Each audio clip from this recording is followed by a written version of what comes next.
Yo, yo, mic check 1 2. Yo, mic check 1 2. Can't hear fuck all, man. Yo, mic check.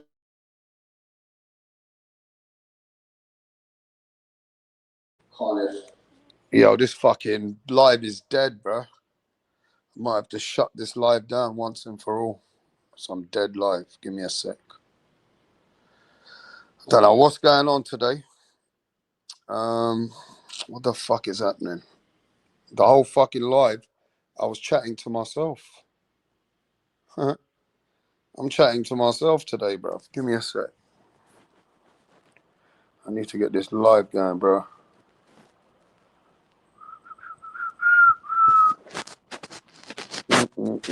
Let's see.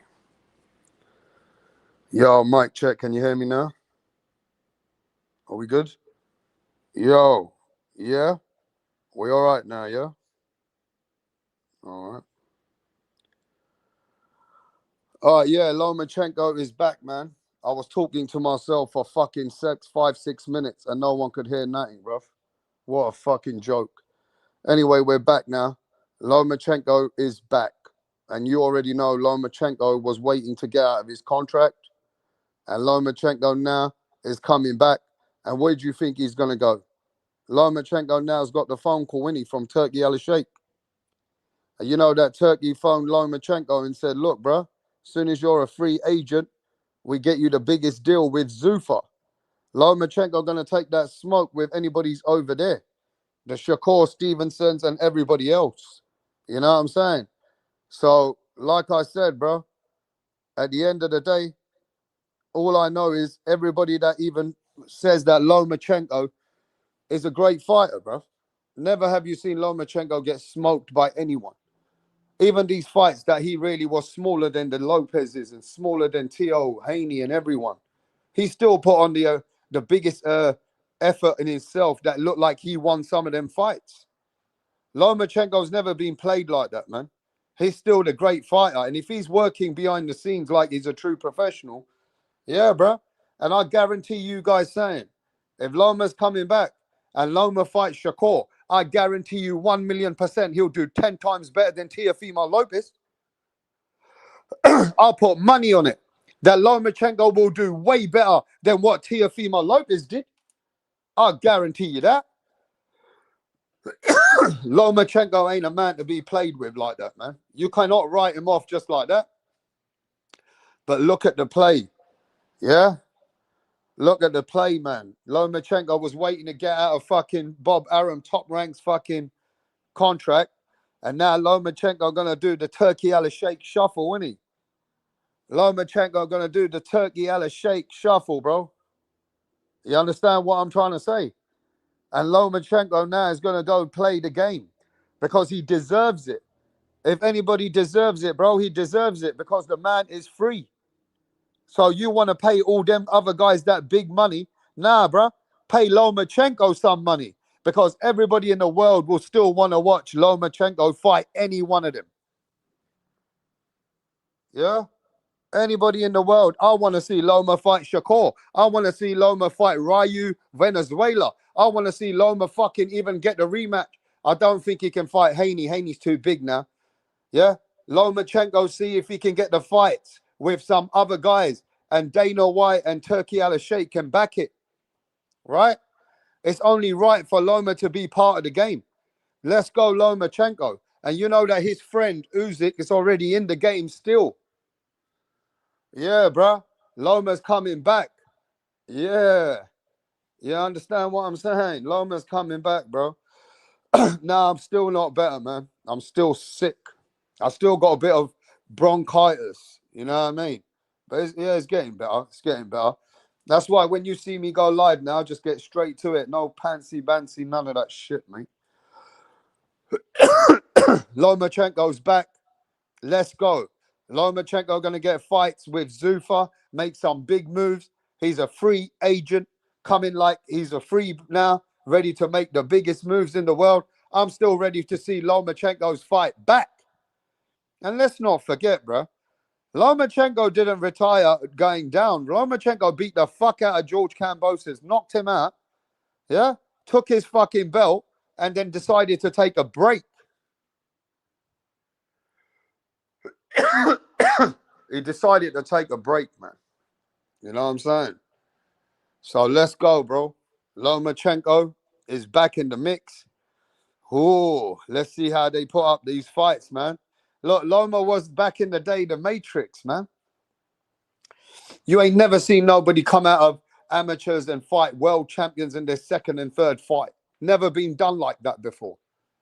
Nobody has have ever been fast tracked like Lomachenko in this entire world. Nobody's gone and got a belt in their third fight, bro, like Lomachenko. You know what I mean? Yeah? You can hate him as much as he wants, but even those other fights with Teofimo Haney, he was a smaller guy going up in weight to fight those guys and nearly beat them anyway. So I don't know why people got to recognize that Loma is coming and he's coming to take something. You better pay Loma that big money, bro.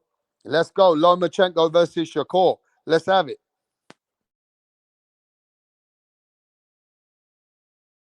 Yeah. Lomachenko made world champions quit. Lomachenko put people on their fucking, made all these champions quit, bro. Yeah. Let's not forget that. Lomachenko is a fucking beast in his own fucking way. Yeah. So far as I'm concerned, if Loma's got the fucking the will, yeah, bro. I promise you this: Lomachenko will put a way better performance against Shakur Stevenson, way better than Teofimo could ever. Hear me clearly, yeah. Lomachenko will put on a way better performance, way better than fucking what Teo did with Shakur. You see, you gotta remember saying Loma was small. And he still competed with all of them guys, man. So, man, all I know is Loma's coming and he's going to get paid. Loma's going to get paid and he deserves it to be in these other big fights. Vasily Lomachenko, no Marchenko, no Marchenko is still in the mix. Hey, look, man, I did think Lomachenko did retire premature, sorry.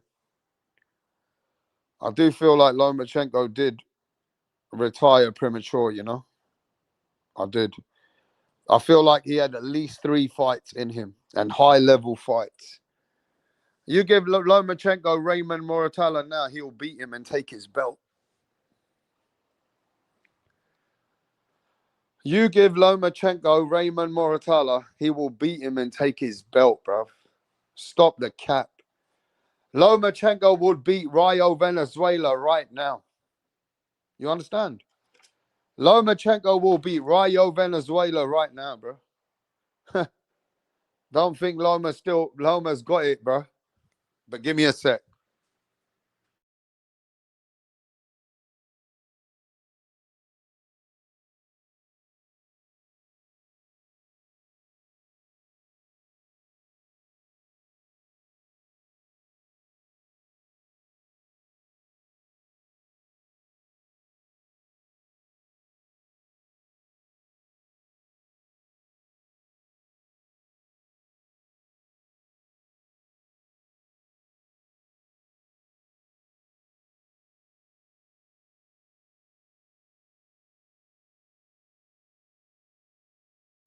I'm telling you the truth, mate. Stop playing games, yeah? Stop playing games. Lomachenko deserves the big fights, you know what I mean? So, like I said, the rest, he only resting for not that long. He's ready. I think, look, I'm happy to see Loma back, man. I'm happy. You know what I mean? I like to see Lomachenko get some good fights in there. Because at the end, I think he still was on a winning streak. And he gave up his belt, didn't he? And he just sat back, maybe getting off those nickels and injuries.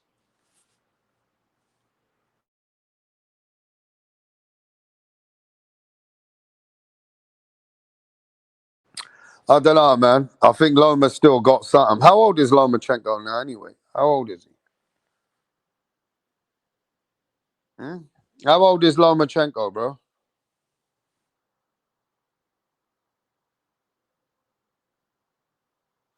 How old is he now?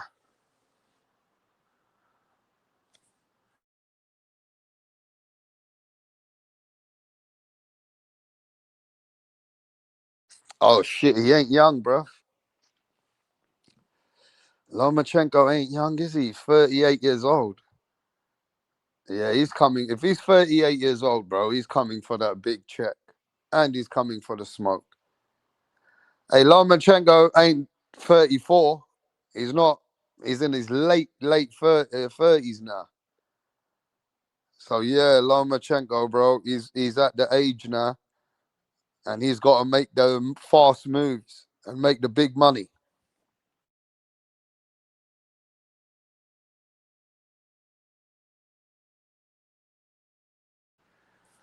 Yeah, man, he's got to make that money, bro. Trust me when I tell you. He's got to make the right moves now, innit? And where do you think he's going to go? Zuffa Loma. It's going to be Zuffa Loma now. Loma and Zuffa are teaming up. That's the only way I see it.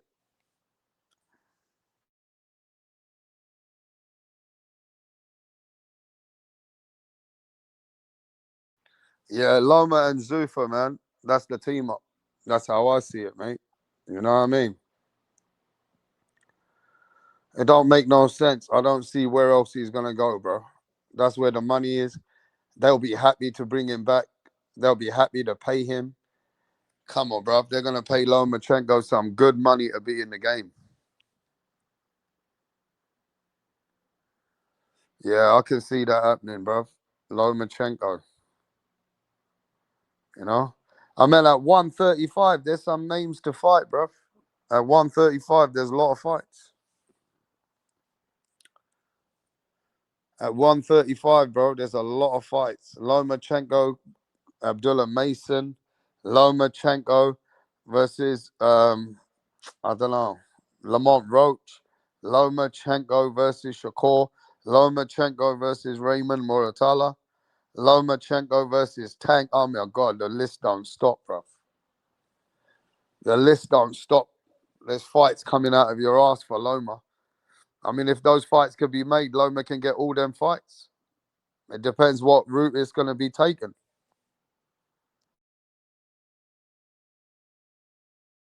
You know what I'm saying? So it all depends, bro, how Loma's going to fucking move now. You get what I mean? It all depends now, bro. If they're going to give him those kind of fights, they might give him a tune-up first.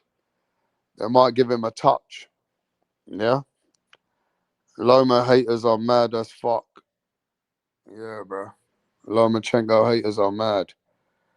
Loma was playing possum, bro. Yeah, Loma's playing possum. Loma said he only wants big fights, no tune-ups. Yep. They're only going to be big fights. No tune-ups.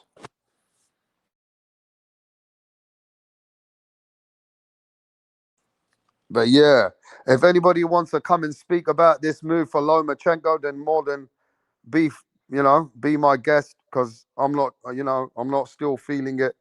I chopped it up for a little bit. If anybody wants to speak some shit about this, then come along. If not, I can even shut this down in a minute. It's all good. So let's see. Let me send the link.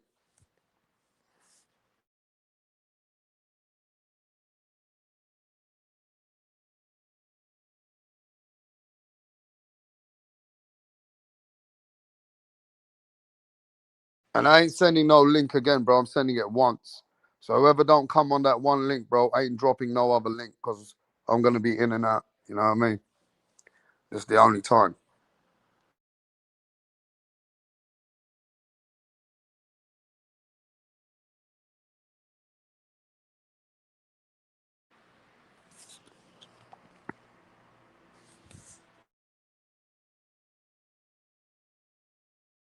So long, man. Have a good rest. Fuck you! Hey! Help me!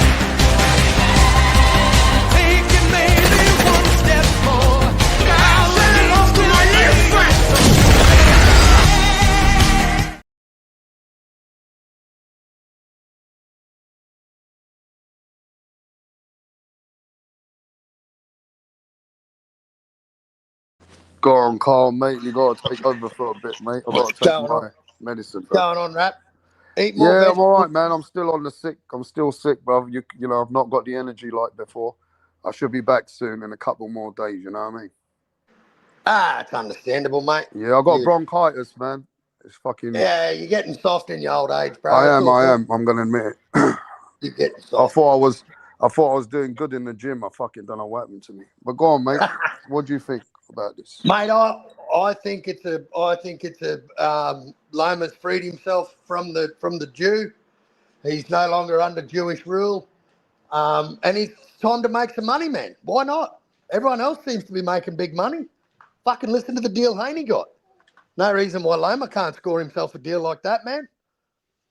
Absolute legend of a guy. I'm glad he's back fighting, bro. I thought he was retired a bit prematurely, but I think there's some big money to be made, man. He can still be top dog at 35, man. Still be top dog at 35. And people asking if he'll make 35. Of course he'll make 35. He tapped out at 135, bro. Yeah. You know? Yeah. No, I hear you, bruv. Like I said, man, I'm happy, man. I mean, I don't sound it because I'm not, you know, I'm under the weather, but I'm fucking happy as fuck. Oh, me too, man. I want all these guys fighting, bro. I hate seeing guys retire prematurely or, the ones that get absolute the shit beaten out of them, yeah. But Loma's still got so much to give, in my opinion, man. I think he could fight into his 40s like a Beterbiev, like he doesn't have the miles on the tyres, bro. And he's like you said, Rap, he's never really had the shit beaten out of him, has he? You know, I think it's a good move, and I think Uncle Turkey will cough up some serious money for the man. Yeah, for sure, they're gonna pay him good money. Oh, yeah, I think it'll definitely be a good little money earner for him, bro. And it's good news for us because we get to see the 100%. Matrix back in the ring, bro. Yeah, You know, 100%. in all the times Kambosos has lost, he's never been stopped. Loma was the first one to stop Kambosos. So, But I've heard they're gonna pay Lomachenko 15, 20 million to fight Shakur. easy. Well, if Devon can get a deal like that, I can't see why Loma can't, bro. Well, they're gonna give these guys 10, 15 million each to fight. Yep. And where else is a 135 pounder going to get that apart from Zuffa, bro? What other network will they get paid that money on? Never. Not at lightweight, bro. Never. Not at lightweight. Let's be real. Nah. The only guy I've ever seen get this kind of money was Prince Nassim Hamed, but no other small guy like that. Yep. But he had a whole country and Arabs Once in a behind him. lifetime. Once in a lifetime type fighter. You know what I mean? Yeah, and you know he was like the Jake Paul of that time. I mean, Yep. as in the clout. Yeah, exactly. Well, it was no one could solve the puzzle, bro. You know, the Prince Nazim puzzle. Yeah, and it lasted while it lasted, but he made loads of money. Yep. Like it wasn't heard of paying 7, 8 million them days per fight. That's what he was getting. That's equivalent to 25, 30 million today. Yep. So, Yeah, you know, it's fucking only oath it is. certain small guys that can ever rock. In a way, he gets a lot of money, but, you know, he's got a massive country. Once again, once in a lifetime type fighter. Not every, there's not But a blessing to be. Lomachenko never got treated like that. Nah. He But was if you think about it, bruv, Lomachenko was in everyone's backyard, really being the B-side and beating everybody. And Rap, can you tell me a time that a fucking contract negotiation ever broke down with Loma wanting more money? Ever. No. Can you? So he deserves it now, isn't it? Oh, of course. Of course. And he'll get it, mate. He'll get it. And there's only one place he'll get it. We all know that. Look, People can live in denial. I analyze fighters differently. You know these casuals when they say, "Oh, but Lomachenko lost to Haney. Lomachenko lost his second fight. Lomachenko." If you actually analyze every single fight and you see how this man dominated everyone, and when he went up in weight because they told him the money's at lightweight, and he ran out of opponents, if you remember, beating up everybody at 130. So he moved on, and when he moved on, let's not forget Mikey Garcia ducked him, bro. You guys don't know this. Lomachenko had the fight signed. He wanted to fight anyone. When they realized that certain guys, then they said, "Man, you got to fight the new guys, the younger ones." He What actually, about you Tank? look at every What about fight. fucking? What about Floyd wanted Loma to fight Tank? Yeah, but you look at every fight that he even lost. He lost in pride. He never lost a fight looking like he's lost like that. Hey, that Always close lost fight, a man. fight that looked, When has he ever been bro. schooled? I can't. Yeah, go on, man. I can't even talk about it. Go on. When has Loma ever been schooled? When has anyone ever put a clinic on Loma, bro? He's only ever lost close fights. Yeah. Only ever lost close fights. Even the TO fight where he didn't really get going till round 6, bro. You know, like What I'm saying is, when he has his way with anyone, he can has it. He can have his way with anyone. It just he had his way with these fighters. It was just too late. But he still had his way with them. It's not like he fucking, just got beat or anything. You know, even guys who gave him a tough fight. Yeah, Lomachenko had tough fights. Those guys were bigger than him, bro. You know what I mean? Those guys were bigger than him. You look at his size, his weight. He was dominating everyone at once. 26, 130. I think 130 was really his division, wasn't it? Mm-hmm. He was the best at those divisions. He went up too big, Yep. you know. But now he's got the big money fights, and he probably deserves it. And fuck what everyone's got to say. Lomachenko will do way better than what Tio did against Shakur. I believe Loma will win rounds against Shakur, even now. Of course. You Of know what I'm course. saying? So it don't matter. At the end of the day, man can analyze fighters, and he sees when fighters got great skills. But hey, he's getting older, and he's come back for the money. So I don't expect him to win all the fights. Let's put it that way. Yeah, at least you know there's no one he won't fight, man. That's what I love Mm. about Loma. He will not. You'll never hear an excuse come out of that man's mouth. And to actually see the skills in the man, you just got to go watch his fights. Go look at how he dominated champions and put them on the stool. Go have a look at the guys that got knocked out by guys like Nonito Donaire got knocked out by Nicholas Walters, and Lomachenko made Nicholas Walters quit. I mean, that just tells you the level of that guy. Let me explain that again. Nonito Donaire, the legend, got knocked out by Nicholas Walters, the unbeaten Jamaican champion that never lost. And Lomachenko came up and made that man quit, who knocked out Nonito Donaire. So just think of that. Yeah, You exactly. know, guy's different level, bro. At his level, he's different. Those guys couldn't compete with him. You see what he did to that Martinez? He fucking finished them guys. See what he did to those other guys that ever came in. Look at what he did to Gary Russell Jr. Fucking outclassed him. Outclassed Gary Russell. So you want to talk about great. Yeah, talk about great when you see a fighter for what he is in those weight classes and see how he dominates. Right? When you know a fighter's made 3 fucking people quit on the stool and they're champions. I mean, at his peak, you can't tell me anybody else doing it like that. I never seen no fighter ever come and fast track like Lomachenko. Sorry, mate.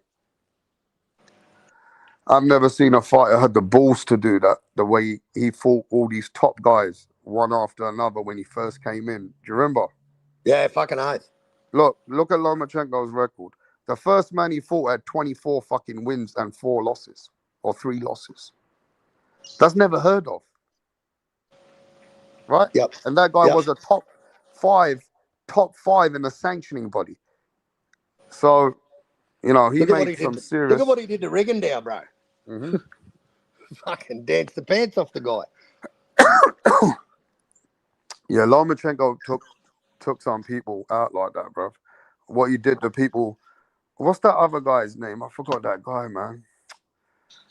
That white American that Lomachenko fucking fucked him up. He made him quit. fuck, Lomachenko did that to a lot. Lomachenko came to England and smashed up Luke Campbell, knocked out Anthony Crolla. He came to our backyard and was the B-side and did that to all the English guys. You know that, didn't you? Mm-hmm. Because the money was in England. So he was coming over there to beat up all our guys. When has Lomachenko ever got his way, Cole, as an A-side in his country? When? Never. When was the When has last he ever fight? had it his way? When was the last fight ever held in the Ukraine? The last championship fight? Was it Klitschko? Yeah. How long ago was that? I don't know, man. Fuck, Usyk's never fought at home, bro. The closest he's got to home is Poland. Yeah. See, he's never had it his way. He's never had it like on his turf. He's always had to go to next man's turf. You gotta look at the guy actually got into the game a bit late as well and still done what he did.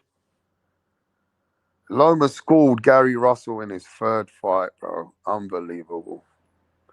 Unbelievable. You don't see guys doing that anymore in 3 fights, Cole. Nah, mate. Nah. And even if you lost a controversial fight by getting punched in your balls about half of the fight, you still came back and fought the next best guy in the fucking world, which was the best of the best, with 26 wins, 0 losses, Gary Russell. Yep. So you can't tell me nothing about Lomachenko's career, bro. Lomachenko is a fucking legend. He's a legend, bro. I'll tell you that now. Doesn't matter what you lose. You lose. That's boxing, bro. Because you take the smoke. That's so American, isn't it? That's so Yeah, American. yeah. That's all American, mate, or whatever it is. Who cares if It's you lost? American. Yeah, Muhammad Ali lost. I don't need to hear about nobody else, do I? Exactly. Right? And to be fair, I mean the names. That's the guy's name, Jason Sosa. Lomachenko made him fucking quit as well. Lomachenko knocked out Roman Martinez. Lomachenko fucked up Rigadal, like you said. Knocked out fucking Jorge Linares. Yeah. Beat all these other guys like fucking Pedraza. Remember what you did to Richard Comey? Or you forgot? Holy fuck, how could you forget? You remember what you did to Richard Comey, mate? I mean, nah, bro. Guys who are hating, bro, that's up to them. Lomachenko still is one of the best fighters in the game. I mean, what he's done has got to be credited. It's got to be respected. Don't care what anybody says, bro.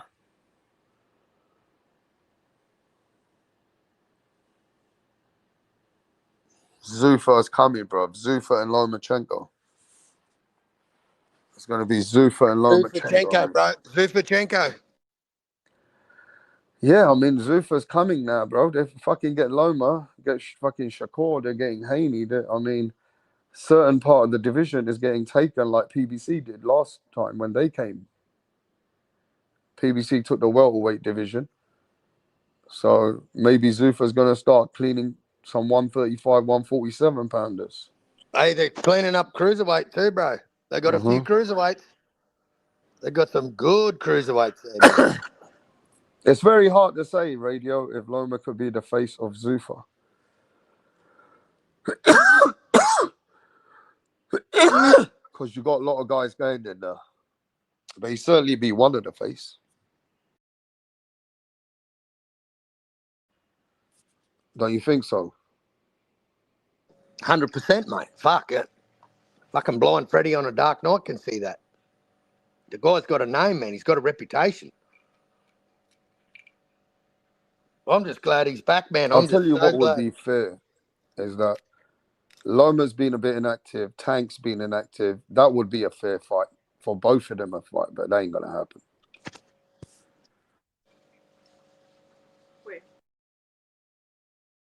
You get what I mean?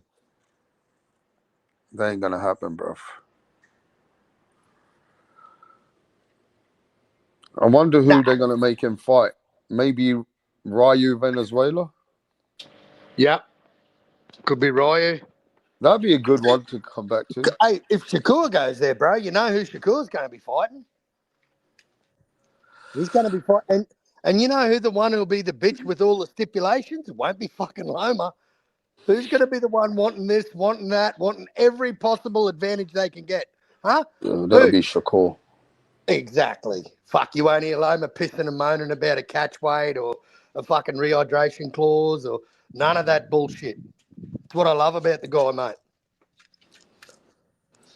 Yeah, it was a shame to hear that he was retiring after that knockout win he had. I was actually a bit like, come on, man, a couple more, you know? But now you know what he was waiting for. He was Yep. waiting to get out the top rank contract to get the Yep. next big fight. So I always felt that Loma wouldn't want to go because his friend is like Usyk's dominating the world.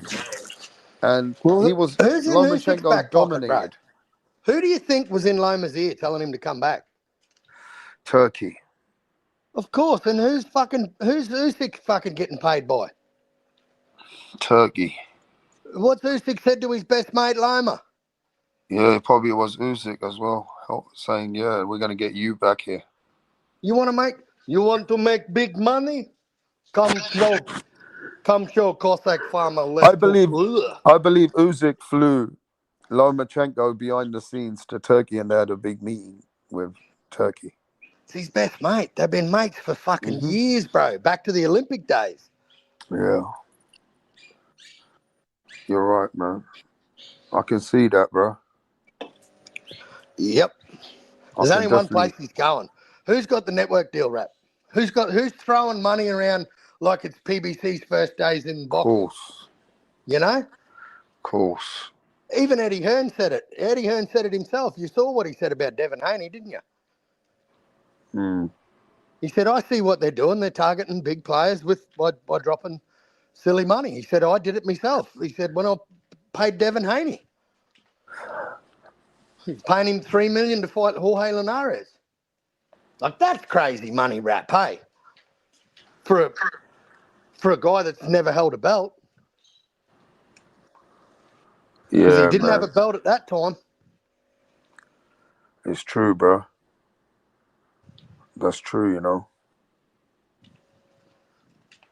Fucking Eddie was paying big dollars, so he knows he can't compete with that. None of them can, man. They can all be on DAZN, but what the fuck's DAZN paying Golden Boy, paying Top Rank? What are they getting out of it? Fucking not much. They don't have the Paramount Plus deal, bro. They're not throwing $100 million a year. Just off your network deal. Hey, fuck. I don't know Dana White keeps telling all of you, just give him 1 year and then talk about it. Yeah. So just wait, because I reckon the next 4, 5, 6 months could be crucial with all this Shakur, Haney, T.O., Loma there. Many others going to be there, Berlanga, Hitchens. Before you know it, I don't know. I just didn't like the way Turkey should have told Benavidez, I want you to fight Jay next and I'll work out the money for you, right? Because at the end, it all comes down to money. So if they really want it, Turkey can easily influence Benavidez with a big money and say, look, hold your belt, but we can still make them fight for you. We'll give you big money, fight this guy. It's all up to Turkey, Cole. Of course it is, mate. Of course it is. So, again, I don't understand him talking about Usyk. It just doesn't make sense to me. So. He did the same with Jai when Jai beat fucking Sin Cara. Yeah, Turkey turned around and said he wanted fucking Opetaia to fight Usyk, bro. He says that stupid shit, but does it come to fruition? 9 times out of 10, no, it doesn't. Yeah, so, you know, it's all up to Turkey how he wants to structure a situation. It's the spoiled little only child with all the money in the deepest pockets in boxing. Look, Jay don't care about money that much. If you want to give the money, just pay fucking Benavidez his 20, 30 million. Jay will take less. And Turkey can easily make that fight. Exactly. You know? The one guy's going to get paid more, so what? Jay don't give a fuck anyway. He's never been about the money like that. Nah, he don't care, mate. It's all going to be David. David's going to want to be the A side. So what? It is what it is. Jay will get the fight that he wants. Yep. Unfortunately, it's like that. They're going to have to give Benavidez whatever they can. It's just the way the business is right now. Yep. You know what I mean? It's like, look, Canelo, right? You can't say nothing to Canelo. He gets 100 million, you take 20. It's like it works. Exactly. And, you know, Benavidez is now becoming slowly the face. So they want to pay him, then pay him. He's good, mate. He's good. Yeah, look, it's good, right? But we do need to find a guy to fucking give him some smoke now. We need to find a guy to fucking really give David Benavidez that 50-50 fight. I know a guy. Well, that's why we need to see it. I know a bloke. I know one bloke that'll give him a good fight. And you know what? All this glass jaw and fucking flat-footed. I just want him to just sign up for it, man. Because that's for me. There's no better fight in boxing to be made right now. Outside of fucking, you know, Atuma, Carbayel, and Usyk, I don't think there's a better fight. It's a good fight. Don't. It's a smashing fight. It's a smashing fight. But look, the politics, and now, look, the only thing I didn't like about David is after the fight, David said, well, now he's lost his belt. Why did he do that? But David, you wasn't calling him out when he had the belt. When he even had the belt, your job was, David, to say, I'll fucking deal with Zurdo and I'm coming for him if he wants it next. You did not say that. You said, I'm going to fight Zurdo and then I'm going to look to fight Bivol and then maybe see what I can do in the future with this guy. That's the best you said. See, I don't forget tiny little talks. I remember every detail. But when it's the time David won his fight, I have to hype him up. Because it's the kind of, we live in the moment. So, you know, I like doing that for the people. But then I have to bring everybody humbly down. That you got to remember, David is not 1,000,000% a monster yet. A Mirage, yeah, you can think he is, but he's not. Because if you're a monster, you definitely tell that motherfucker, don't go nowhere. You keep that belt, bro. I'm coming for you. You did not say that. You should have told Jay Opetaia, I'm coming for you. You Australian cunt. But you didn't say that. So now you're calling him out in a different way because he hasn't got the belt, and you're saying, well, he's with Zuffa now. So what am I going to do with him? And now you're telling people he should not have given up his belt. Come on, bro. David, see, that's where I'm not with David. And I'm not even with David for David to keep calling out Canelo, because David's already past Canelo's stage. There's no point you shaming Canelo, David Benavidez. He lost to Crawford. Call out the unbeaten guys. You're the monster. You don't need Canelo. He's a fucking loser. You want the best. You should just stick with Bivol and Jay Opetaia and don't talk about nobody else. If you a real monster, that's the realest monster. Yeah? If you really want to be about that life, you say 1,000,000%, I want it. All these guys. Fuck everyone, bro. But now, David's also picking and choosing in what works for his business now. Now, Jay Opetaia is not good enough because he don't have a belt. Well, you should have made sure you said that before, bro. You did not say that. So I'm not saying David ain't a great fighter. David's a bad man. But to call yourself the baddest man, you should not try to pick and choose them. That's what I reckon. I reckon when you've got the ring fucking belt champion still sitting there that's undefeated, that's calling your name out, if you want to be the guy, man, like you're now a unified champion at the division. Yeah, but we don't even have to say that. We know that David, all he needs to say on the press conference is, I've got Turkey Alashay. If Turkey wants to pay that money, let's fight Jay next. Yeah? See, that's what he should say, innit? If Turkey wants to pay this money and Jay don't have a belt, well, guess what? I'm going to put my belt aside and I'm just going to make this fight with him. How about that? Just pay me the money then. Now David can get multi-millions without even fighting for belt, because guess what? Now David's called it on with Turkey. Then it's up to Turkey to say what he wants to say. And if Turkey doesn't say nothing, then David don't look. David's in the clear because David's calling it, isn't he? So there's a way to talk about things, right? And right now, I think that David should have been a bit more blunt about Jay Opetaia. I wish when That's Jai true, though. You're true, Rap. What up, Carl? What up, Rap? Look, what's going on, bro? what up? Look, man. You know, I mean, I don't know about this Joe Opetaia and David fight ain't happening next. That's the biggest. That's the biggest fight. That's good. This is a fight that I don't even think is gonna be under Paramount because this is a fight where Jaya is gonna be on a ring card under the zone, and that's gonna be a pay-per-view fight main event with David Yeah, but Benavidez. round one, this is all That's a, bullshit, man. This is a whole load of bullshit. We I know. know, but that's what Look, it is. we That's the know. play. I'll go on then. Anyway, in a minute, I'm gonna go do something. But listen, we know.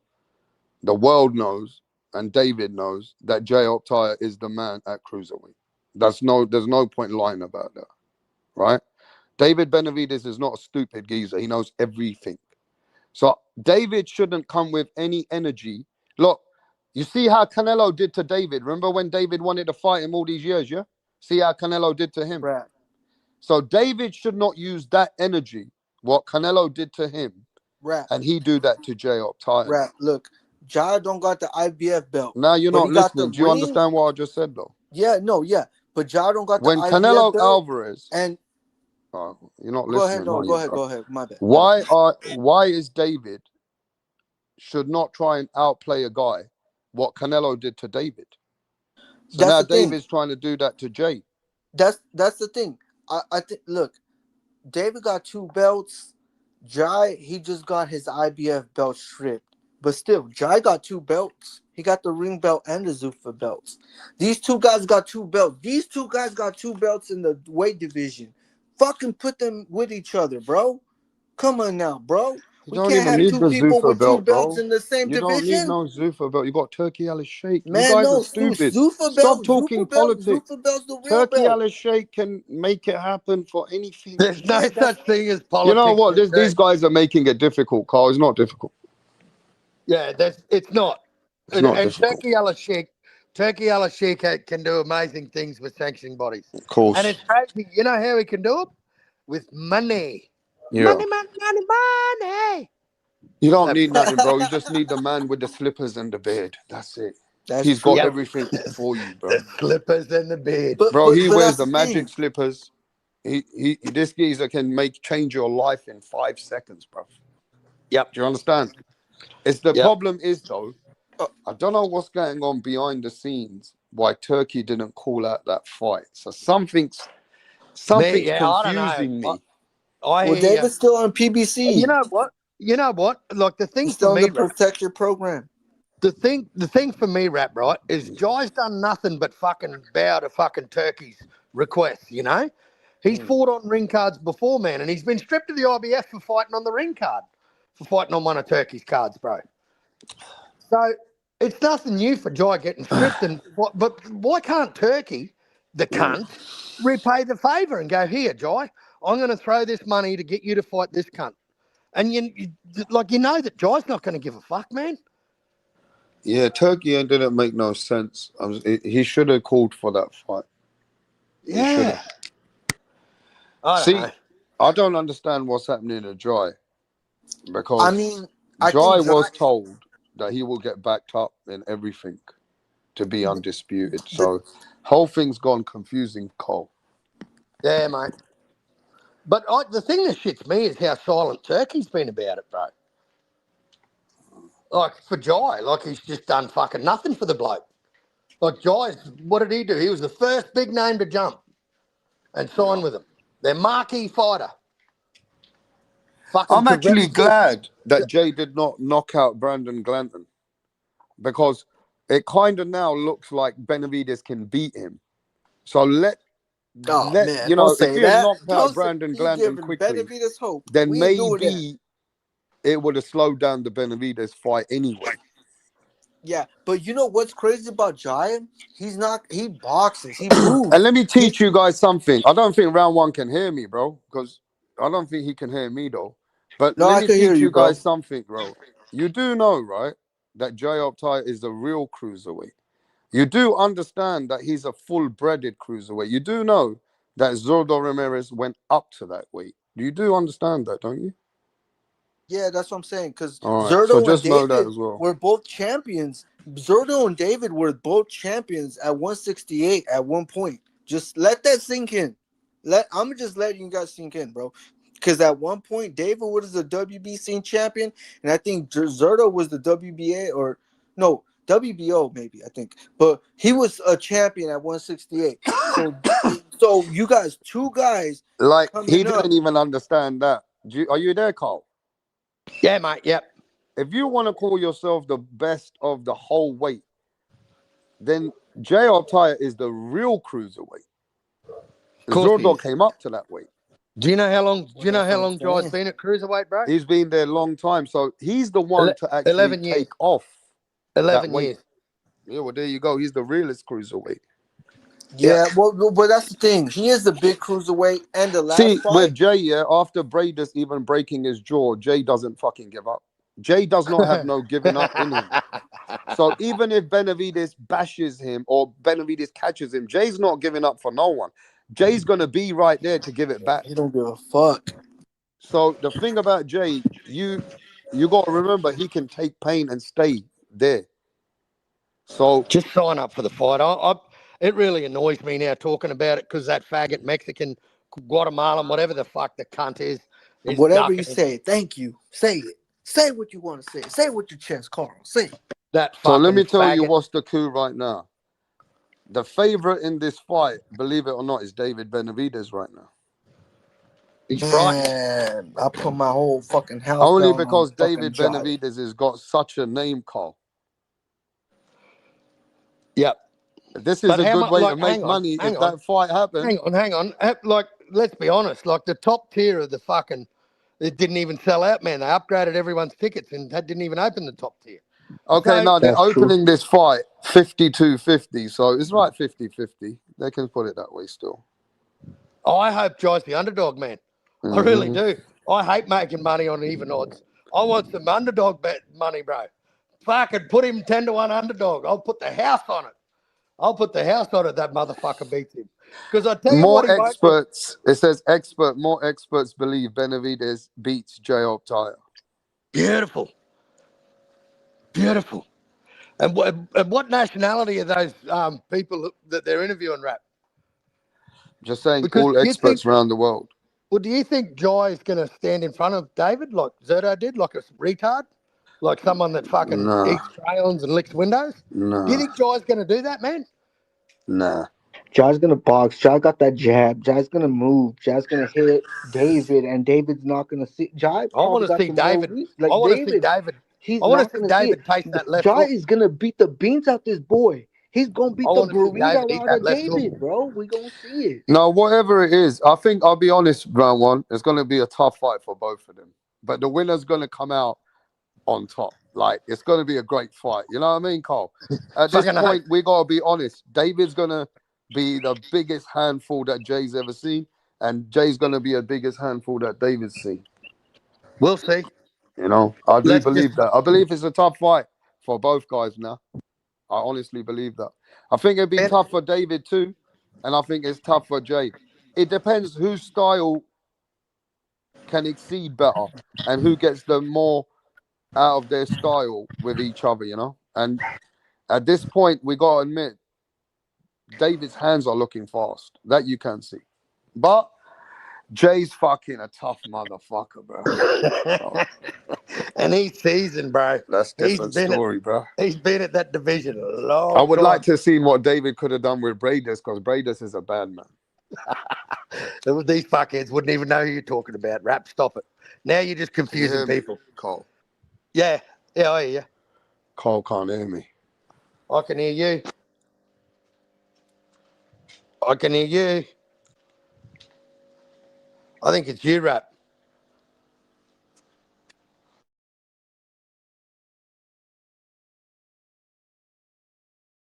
Oh, Cole. Can you hear me, Cole? Yeah, mate. Can you hear me? Yo, mic check. Can you hear me? I hear you loud and clear. No. Can you guys hear me in the chat? Let me know. I'll jump out. Can you guys hear me in the chat? Yes or no? I can't hear no one. Can you hear me, Rap? I can't hear anyone, bro. Rap, rappity, rap. Yo, mic check. don't know what's going on.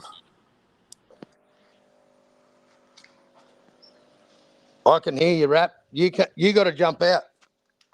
You can't.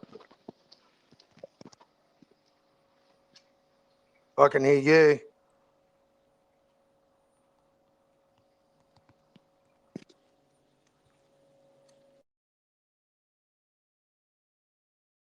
Yeah, I can hear it. I can hear you loud and clear. Loud and clear. Someone type in the chat for him to jump out and jump back in. Yeah, I could hear perfectly. I'm on the app and I have never dropped out once since 150 said fucking get the app. And any cunt who gets on a panel, if you're not on the app, you're a stupid cunt. Because there's that many glitches working with Safari or whatever the fuck. If you get the app, you don't fuck up. Can you hear me? I can hear you. Can you hear me? No, I can't. Yeah, it was you, bro. Yeah. I could hear you the whole time. No, but the truth is, I don't want to do what people did with Canelo with David Benavidez, yeah? Like, we wanted Canelo to fight all the best, and Canelo decided he'll pick and choose when he did want to fight. The last thing we want to do is not push for the fight where David should fight this guy and not act like Canelo did. Simple. Yeah, exactly. You know what I mean? Just want to see the best fights now, bro. I don't care, bro. I'm not saying that David ain't that guy, but still, none of this fucking... Well, let's find out. Let's find out. I got no excuse. Yeah. Fucking, I mean, if David beats him, then yeah, he deserves his flowers. fucking oath. Yeah. Fucking But you got oath. to beat him. You got to beat him. Just sign up for it, man. If it's that easy. Your dad Like, thinks let's he'll even look beat at this, Carl. Let's look at this. At 175, who's done the most and who's got the best resume? And I can tell you without even thinking is Bivol. Yep. I can even tell you that Bivol has got undisputed on his record and beaten the best guy in the world over there. Right? He got a better resume at 175. By rights, on paper, Bivol is number one at 175. Mm-hmm. Jay Opetaia been ducked by Zurdo Ramirez all his life, and now Jay was the ring champion. So are we going to say now David is the best at cruiserweight? Is that what people are saying? Because I don't know. Nah, you can't say that, mate. We're going off one fight. You can't. But one fight, yeah, even if you had one fight and you beat up the geezer and you beat him up in style, but you had one fight there. It's the body of So work, bro. It's called the body of work. It's the body of work you're doing, mate. So if he's not the best, if David is not the best on paper on both divisions, then he's got to beat both of them guys, isn't it, to be the best? Apparently, I don't know, bro. I come from. I mean, I don't know what's going on. I was born a bit different, mate. I don't know. I couldn't agree with you more. Couldn't agree. Talking's fucking cheap, bro. Real cheap. Talking is real cheap and easy to do. Yeah, so stop everybody jumping ahead of the gun, mate. Do you think you'll ever hear Jai complaining about fucking the deal's not right? No. You never will, mate. I'm telling you. And if he gets beaten, fucking so what? He'll come back again twice in the same year. That's what I love about Jai, man. Fought 3 mandatories in fucking 2025 and sent all 3 of the cunts to hospital. That's what monsters do. Look, we know who the best is. We're not fucking blind. It's Bivol and Jay Opetaia in both weights, up and down. We know who the best is. And to be fair, we should not be writing off Arthur Beterbiev because he really does deserve his position still. But those are the guys which are the best of the best right now. So David cannot look beyond any of them. That's all I know. Well, anything less is a duck. I won't accept anything less than those 3 names next. Yeah. Sorry. I mean, Sorry. I'll even give David the full credit and the pass to fight Arthur Beterbiev. Of course. Defend your belt against the bloke that held it for how many years? 5, 6 years? You know, he's a monster, that geezer. And that's where you got to put a bit of. That's where you got to give fucking Bivol the credit, man. Like, yeah, do that against them guys. Do that against them guys, and then we talk. You know what I'm saying? Then we can say he's the guy. He's the man. Right now, Yep. David is not the man, ladies and gentlemen. Everybody got overhyped. They thinking they were, cruise controlling. We got excited. Everybody got a hard on. David is one of the best, but not the best. Let's get it straight. He is one of the best, but not the best. Well, let's see. Let's see. Well, let's see Let's. how David moves. Yep. Let's see, man. He had a great win over Zerto. Absolutely fucked that dude up. Let's see what he does now, man. Let's see what he does now. Because, mate, like I said, I gave him props. Well, I said, welcome to the Monster Club. That's what monsters do. What he did to Zerto, that's what a monster does. Yeah. That's what a Bro, monster does. Zordo looked fat as fuck as well, bro. Some out of shape Zordo came in. I don't know, man. Zordo looked like some geezer that was come for a beating or something. But mind you, I don't really know how high I was with Zordo anyway. I always knew that he was good, but he never was the guy ever. He was never the guy. At 175, he was never the guy. He got beaten by Bivol. And then at 200 pounds, everyone said, well, he ain't going to fight Jay. So he was never the best at that either. He just had the Yep. belts. I mean, Yep. he's a good fighter, but to talk he's a great fighter, nah, bro. David got to beat these guys which are looking great now, which are great. Bivol is a great, you can't deny him. But Jay Opetaia is the man that you got to get that fight on. But, we don't want to hear excuses, bro.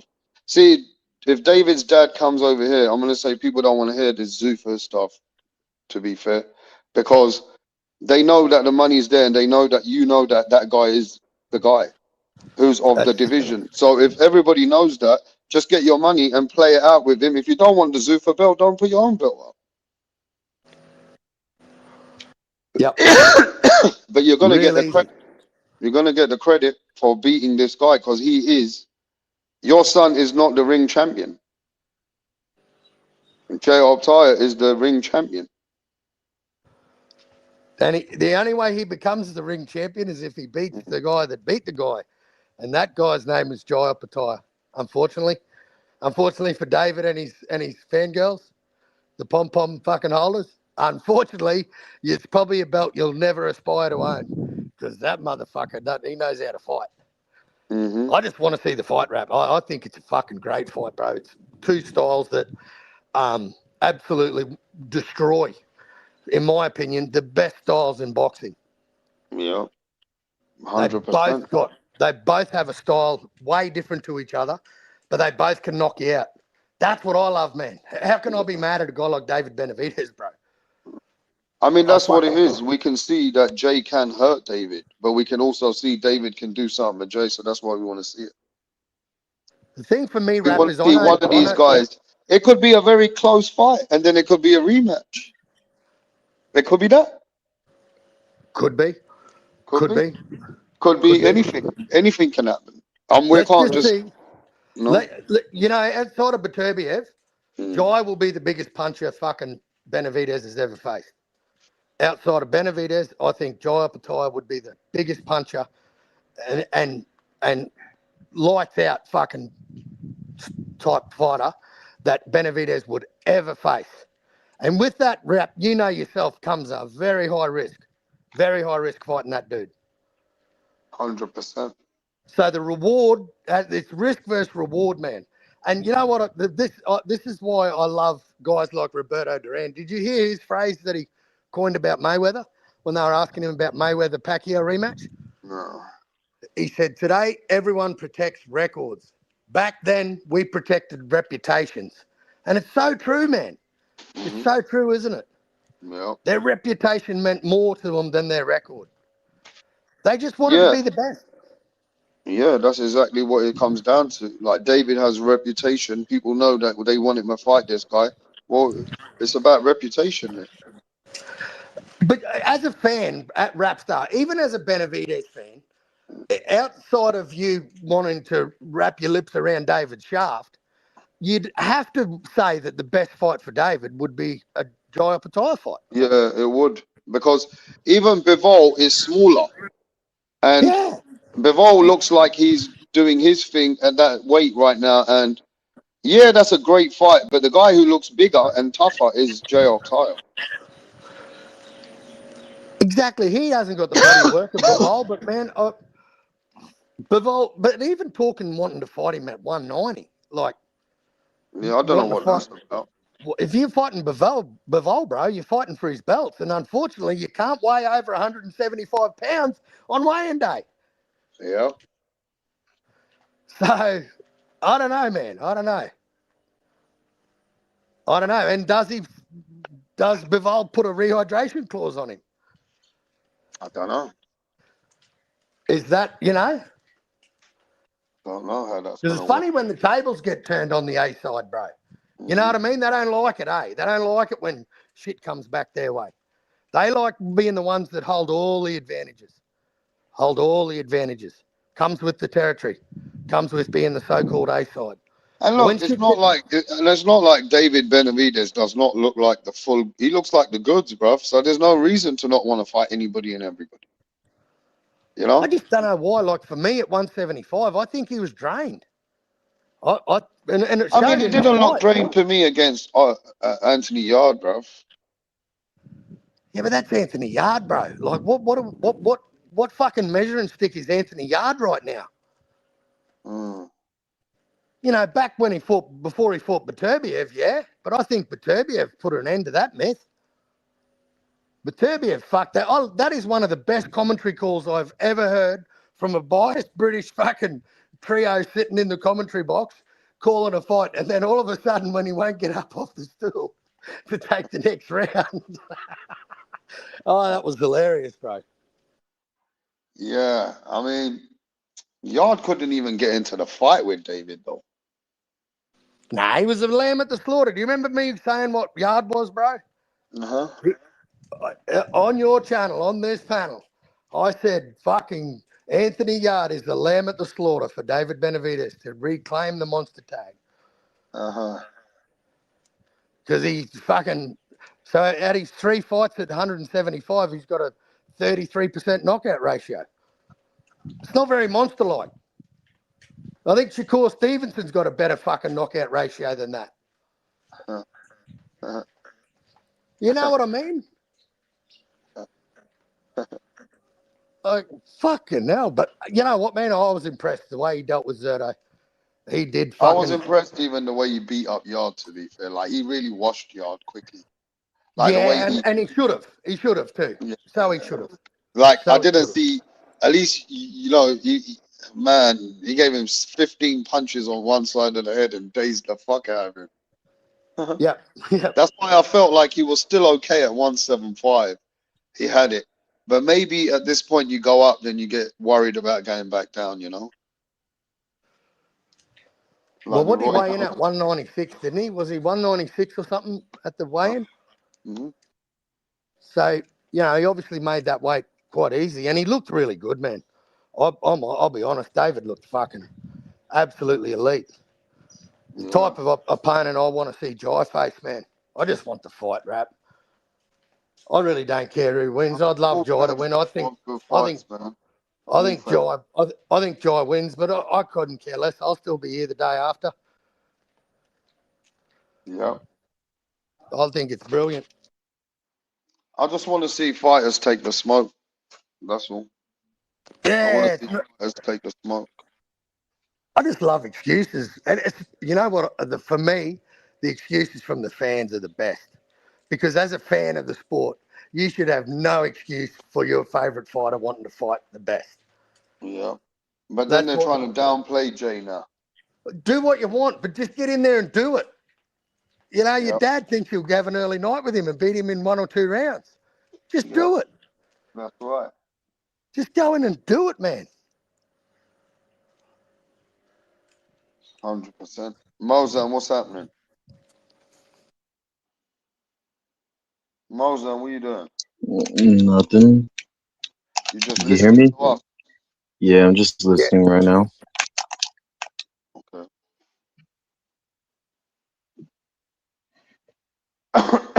Yeah, I just don't see why why there's any excuse for that not to happen, bro. No. I mean, if you put your promoter's hat, what fights would you like to see without any excuses? Like if you put 5 fights together, I could give you 20, but give me some fight. I'd I have have a fight. Go on, I'd man. have Inoue Bam. Mm. I'd have Inoue Bam. I'd have Usyk, Kabayel, Usyk, or Atuma. Mm. I'd have Opetaia. I'd have Opetaia, Benavidez. Mm. And I'd have Virgil Ortiz and Boots Ennis. Mhm. What about Haney? Who do you want to see Haney fight? I'd like to see Haney and Shakur. I'd like to see that one. Let's go. Just with the history of those two knowing each other and Mm-hmm. known each other since juniors, mate, fucking teenagers. So Yeah. there's a bit of history between them two lads. So and No, they've always Shakur. just been one weight division away, haven't they? You know Shakur's gonna make excuses, bro. You know that. Yeah. Yeah, there'll be advantage. Yeah, of course. Of course. Yeah. And mate, for me, I wouldn't mind seeing Ryan Garcia and Conor Benn in England. That's the fight I've been saying is huge. I Yeah. think that fight would be a huge fight. And if fucking Oscar wants to make some bread with his number one money machine, he's going to have to do it with Turkey. It's the only way he'll do it. Yeah. Because I think Ryan Conor Benn, I think that's a fucking. I think they'd almost. Well, where does he fight out of? Rap? Is he out of Tottenham Hotspur? Mm-hmm. Yeah. What's that capacity? 50, 60,000? 60, 70,000. He'd fill that cunt. Yeah. Cool. He'd I fill mean, that those are cunt. exciting fights. Those are exciting fights. I like those fights, to be fair. I mean, it just depends what route you want to see fights, what kind of fights you want to see. Personally, I want to see Devin Haney, Ryan Garcia again. Yep. Yeah, I missed yeah, that's a good one. The I'd rematch. rather watch that first. Yep. Yeah. I mean, I would still want to see Shakur versus Tank. You see Well, what I mean? sorry to cut you off, Rap, but that Haney and fucking Ryan fight, now it's for something. It's a unification fight, bro. Oh, man, it's big. You It's know what I massive. mean? Massive. Sorry, you keep going. Who's talking? No, you. No, I just You said it's massive. It's massive. you were rattling your list off. Oh, You said yeah. Haney Ryan, and then you said fucking Haney someone else. I want to see Moses versus Daniel Duvarna. That's what I want to see. Yep. Because I want to see Moses do it to a man who's coming off wins and still has got a punch. Fucking Regardless, he's oath he got has. a punch. He's got that one thing you need, bro. Let's come back. I've seen him boxing for a while. Yeah, I had Wardley, mate. I thought Wardley, I got sick of fucking losing money to Wardley. Mm-hmm. And the time I bet on the cunt, he loses. There you go. Hey, but you know what, Rap? You know what? Let's give Wardley some fucking flowers. What an absolute animal that guy is. He's a gangster. Fuck, man. Like I'm still a fan Tough of guy. Wardley, bro. I'm a big fan. Tough guy. He's Fucking a hell. very tough man. Yeah, Refused. You story he told his mum, I'm all right, mum. I saw that. Yeah, I saw that. But she was crying badly. Yeah. So his son was getting beaten to the pole. It Oh, was of mad. course. Daniel Dubois' punching placement was more clinical later in the fight, wasn't it?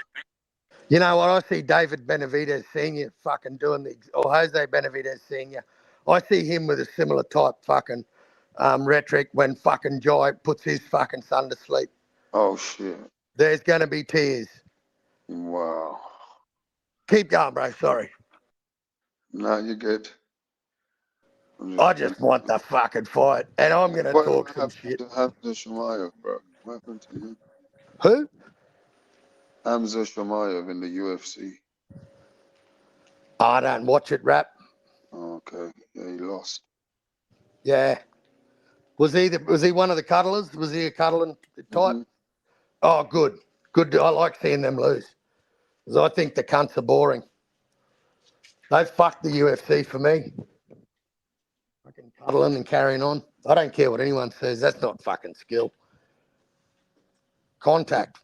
Fucking bang, bang, motherfucker. Let's go. That's why the days of the UFC, bro, was after the Ultimate Fighter won. Forrest Griffin and Stephen Bonner. I When feel those like two, Dana White is losing love with UFC. He's got more love for boxing. well, he's only the CEO now. He's not the part owner, bro. You know, he can be gone at any time. Oh, and he owns part of boxing. Yeah, so he's always wanted to be a boxing promoter, you know? Yeah.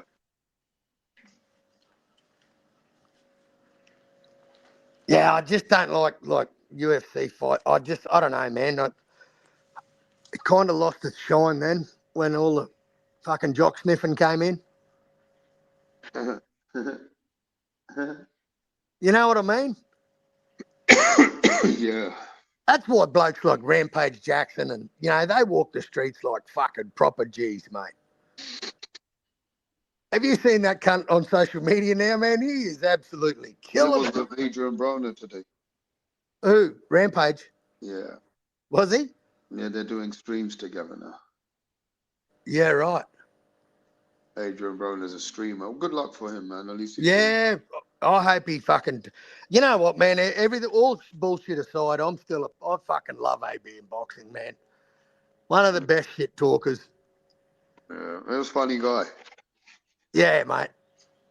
Yeah, definitely. He could sell a fight, man. You know what I mean? Like, fuck, he could sell a fight. And he had Yeah. some good. He Hey, had some these good. guys are coming here now. King James is here, and he says thoughts on Benavidez Senior calling Jaya chinny. Who's calling him shit? Oh yeah, look, King James. It's all fun and dandy. Like, just sign up for it, man. If it's that easy, just sign up for it and do your 1 or 2 rounds, knock him out early night. Hey, Exactly.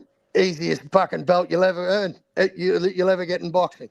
Just go and knock him out in them 1 or 2 rounds that you reckon you'll beat him in. Because I know for a fact he's talking bullshit. I really wish Jay Opetaia just curses Benavidez out so he can fucking make him get a little bit angry. But that's just not Jay Opetaia's personality. Nah, you know what I wish, Rap, when he fucking met that cunt at the fight and they stood up and shook hands and hugged. I wish Jai slapped them fucking stupid fucking glasses clean off the That's not cocksucker's his head. fucking style. That's not who he is. I know, but wouldn't that sell a fight? That's Caleb. what I mean. Jay can really pull it on him if he wants, but he don't. Yeah. That's not his style. Like Jay can really come on social media and call him out and say, look, if he doesn't fight me, the world knows you're ducking. Like, you know, really put that bad talk on him, but he don't do that. He's just not like that. Because he can't do that. He can't do that to David. There you go, Carl. Because he'll get his fucking jaw broke. He knows he can't talk like that. He knows he can't talk like that to the Mexican monster. Fuck is y'all talking about? Well, He said, "Oh, he should talk to him however he wants." Like he can't. That's why he can't. He didn't keep the same energy when he saw David face to face. Just sign up for it and beat the fuck out of him. Hey, tell Jai to sign up for it. He's over there locked down with Zuffa. He's in boot camp. Oh, right. Yeah, so you're one of them. He's in boot camp right now. Oh, yeah. Yep. Dana got his ass in check. Yep. That's why your boy lost his belt. Yeah. He's beltless right now. Well, he's still the ring champ. I mean, you probably No don't know much about no one cares about that. Yeah, no one cares about that. Yeah, that's right. That's a turkey belt. That's a don't. turkey belt now. That's why Turkey bought it, so he could give it to whoever he wants. Fags don't care about it, eh? And no one cares about that Zuffa belt either. Yeah, you like the taste of his meat, eh? Hey, weren't you that one lady who was calling Jai, crying and shit, saying that he means so much to you and shit? Wasn't that you on the phone? No, I'd never cried for Jai. Yeah, that was you. No, that was I've you never cried. fanboying out. You're in tears. No, I've never cried. I got the clip right here. I got the audio. What are you talking about? You want me to play the audio? Yeah, play it. Play it. Nah, I don't want to do you like that, bro. I don't want to do you like that. Play it. It's fine. You're gonna be crying when Jai Opetaia gets knocked out. Play it, big boy. Play it, big boy. Then I'll play that audio. Play it, big boy. What makes you think that David Benavidez will knock Jai out, sir? Because Jai be getting hurt. He got hurt by 40-year-old Sin Cara. He got hurt by Naika. He got his jaw broken by another 40-year-old, Breedis. And what He about he really got dropped. He really got dropped. I think it was the rematch. He got dropped by Breedis, but they didn't rule it a knockdown. did David get dropped by Morel or no? Those are balance shots. The fact that you brought that up the fact that you brought that up tells me that you don't really know what a real knockdown is. Well, I'm asking you the simple question: whether you want to critique. It landed on the shoulder. Listen, That whether shit you want landed on the to shoulder too. whether you want to critique, Excuses. whether you want to critique how the knockdown occurred. What I'm asking you is that was he knocked down? No, not really. I don't Okay, count that not as really. a knockdown. I don't count that as a knockdown. I got It landed So, on the shoulder. Let me It ask you a landed on the shoulder. question. Did David Shoulders knock out? close to the short. You could see the angle. It landed on the shoulder. It didn't even land. Did Hey, David Carl, knock out? who is that bum that knocked out knocked down David Benavidez? He was knocked down early in his career by a fucking That unknown. was another Not no balance Breeders shot. or anybody. Was that That Ronald was another Gabriel? balance shot. Yeah, no, he was sat on his ass. He got That was sat another down on his balance ass. He shot. really wasn't off balance. Got That was sat another down on his balance ass. Nah, he got sat down on his pockets. I seen Opetaia get on the stanky leg by that old man, Sin Cara. You're talking about a 17-year-old Benavidez and shit. He was literally a child when he fought that man, damn near a decade ago. Hey, but I Jai's not just the one saw saying he isn't ready. Opetaia get put on David Bambi is. legs David's the last one year. talking nice like a Last bitch. year, Hopefully I he seen picks up his Opetaia nuts. get wobbled. That nigga got Okay, wobbled. then it should be no fucking problem for David to say, I'm not ready. He never said that. He said Yeah, Opetaia is not ready. No, he said he's not ready. He needs 2 years like a bitch. Yeah, he was talking about Opetaia is not ready. No, that was him. Yeah, Like a bitch. yeah, that is what he said. And then he He said said it about Opetaia is not Usyk. ready. Then he's like, "Oh, Usyk's too experienced for me. He's just not confident." Oh, how come Opetaia don't fight Usyk then? So How come Opetaia's never mentioned his name?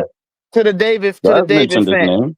He has No, he hasn't. mentioned his name, but no, you keep going. He you wants keep to fight going. him more This than is funny. David does, bitch. This is funny. Keep going. Gotcha. Take that fight then. That's why you're at Zuffa. Hey, Okay, but can you get? That's why you're at Zuffa fighting David the don't want to fight leftovers of Chris David don't want Smith. to fight Jai. He don't want to fight Usyk. He ducking like Zerto did. He got the same excuses Zerto got. He's talking down about the fight before he even went to Zuffa. So hopefully he picks his nuts up.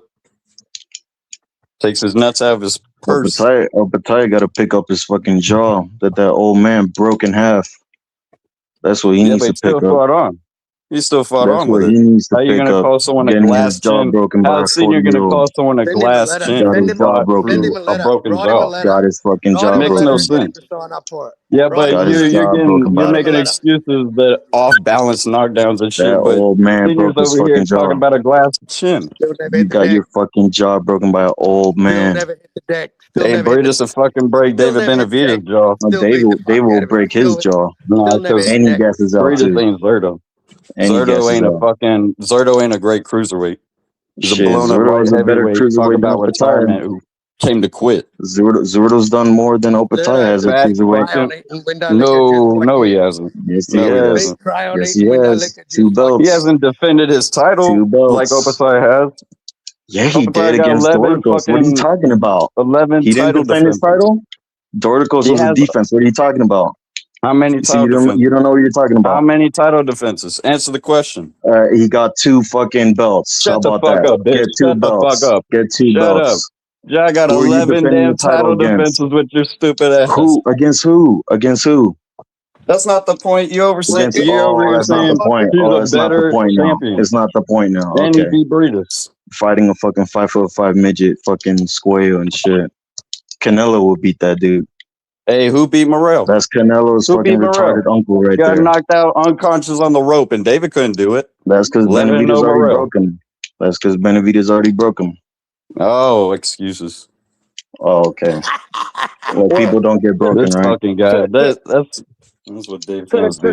the David fan. What has To the David opponents? fan? What has Opetaia's What was former David's best opponents fight? done? Hey, Morel is What 11 has and 0. Opetaia's Morel former is 11, opponents done? 11 and 0. You Just What can't has repeat that get Squayo away again. with done? it. You What can't has get away with Squayo it. done since fighting He's very Opetaia? excited. He's Who the fuck has What has Morel Squayo fought? very done? excited. What has Squayo done since fighting Opetaia? Why Well, it's why I his just would point. want to know what It's the fuck his finish Morel anyway. did. Huh? why won't I'm David fight waiting. You can't shut the Opetaia? fuck I'm up. waiting. What has Why But you won't Squayo can't David fight done Opetaia? since ask for fighting answers because you're a Opetaia? little child. So you're a little That's child what I can't. thought.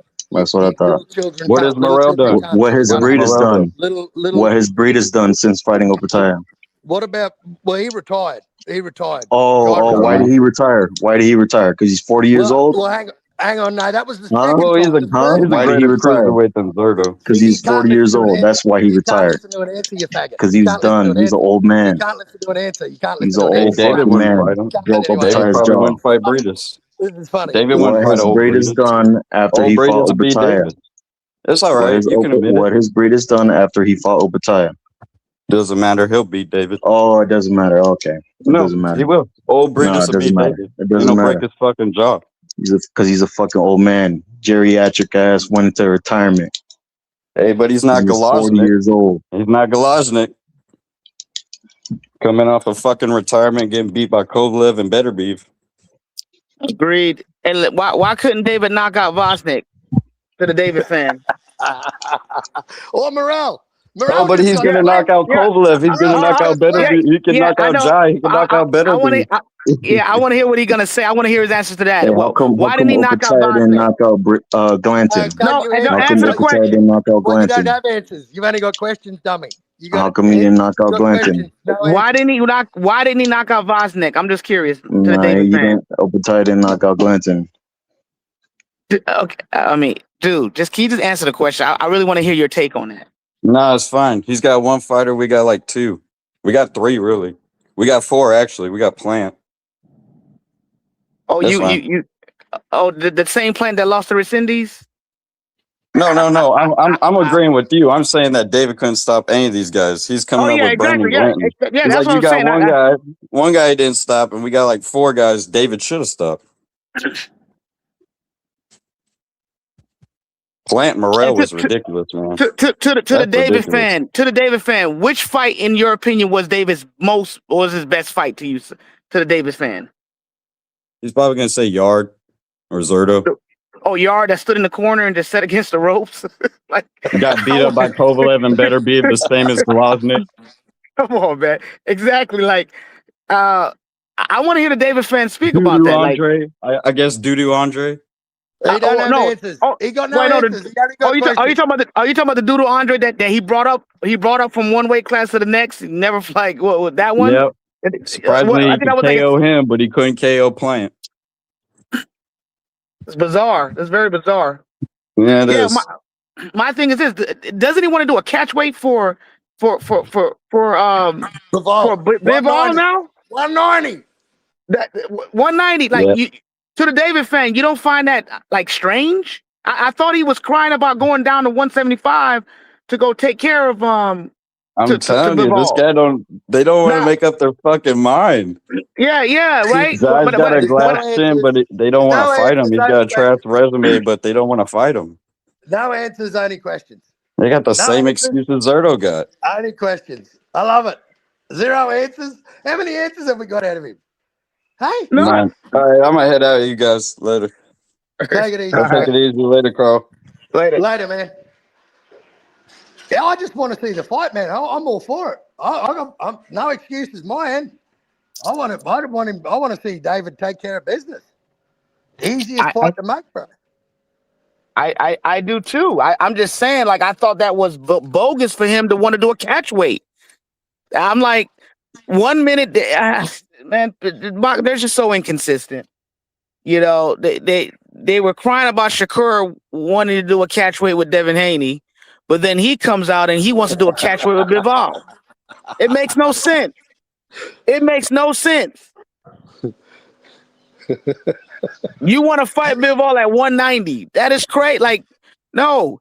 But you know, but then if you're gonna do 190, you might as well fight John Opetaia. Stay right where you're at and fight the man at that division. Yeah, man. Sign up for it. Very easy fight to make, bro. You won't hear Jai Very. win. You will never hear Jai complaining about not getting enough money. Ever. And I'm so tired of the whole. Now the new thing is to hide behind Zuffa. Zuffa's the new excuse. No, Zuffa's no excuse. I mean, we got ring cards, we got Riyadh season, we got the ring belt. Come on, man. I find it crazy that a fighter's talking like that, man. You know? Yeah, Whatever happened to protecting your reputation, bro? Your reputation as a monster. that's what I'm saying. Like, man, I don't know, man. When you talk the way he talks, man, like I just want him to keep fighting champions, man. And outside of Beterbiev, Bivol, or Opetaia, man, I won't settle for anything less. Agreed. Those are the next 3 fights, man. I But agree. I don't want to hear no bullshit 190, man. If you want that man's belts, get your ass down to 75. But the thing is this. He was the one that was saying that he's going back to 175 anyway.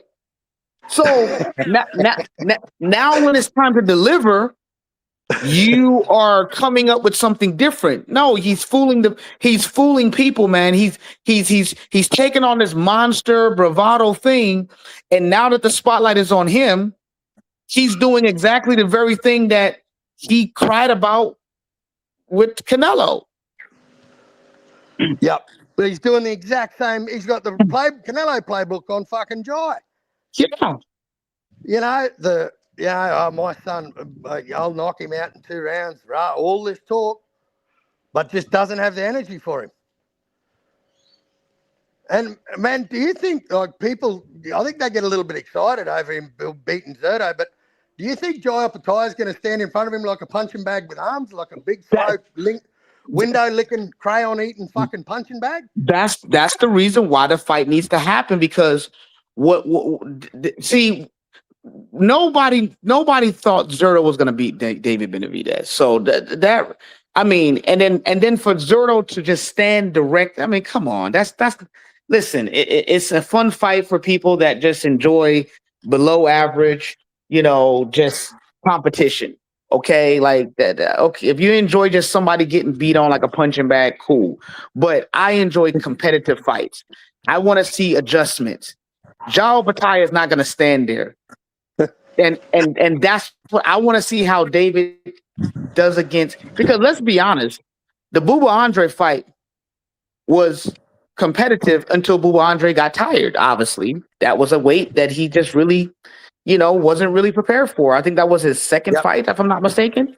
He fought Damon Nicholson and then Benavidez. Yes, exactly. So I saw some things that Bubba was doing that was like, whoa, this could be a problem for David if he fought against a fighter who naturally is at that weight, who naturally is physique. And Jai Opetaia is fundamentally sound, and he has heart, and I want to see that clash. And he's got that one punch, bro. Don't ever leave that out. Exactly. Any division. That's an equalizer in any division. And does David have that, bro? Does David have that? Can David break Jai's jaw and break his will? Nope. He could definitely break his jaw. Can he break his will? Now that would be tougher, but if you could break the man's jaw, you could break other shit. Yo, Carlito. Should be easy to sign up for. Al Cuerpo, what's going on, bro?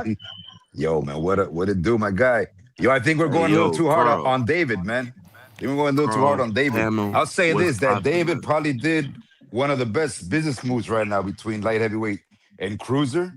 I'm not focused too much about the matchups and the styles, but we got to give David more credit because at least he went for Zurdo, right?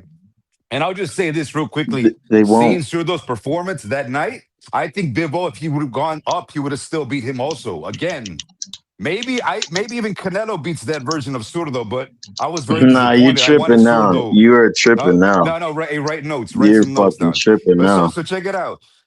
Carl knows for more than a year, I always said to everybody, I said, don't worry about David at cruiser. He's going to be just fine. I said that who knows how many times. Right now, what these guys should do is absorb the animosity that that Turkey Al Sheikh is providing, right? So if I was David, I wouldn't even think of Opetaia, man. I would just go for Usyk. That's like, man, that's the best thing that Turkey could do. And the same time, He Usyk, should fight. He should Usyk fight should Andy take advantage of Ruiz. that limelight too. You know what He I'm should saying? fight Andy Opetaia should Ruiz. take advantage of Usyk also.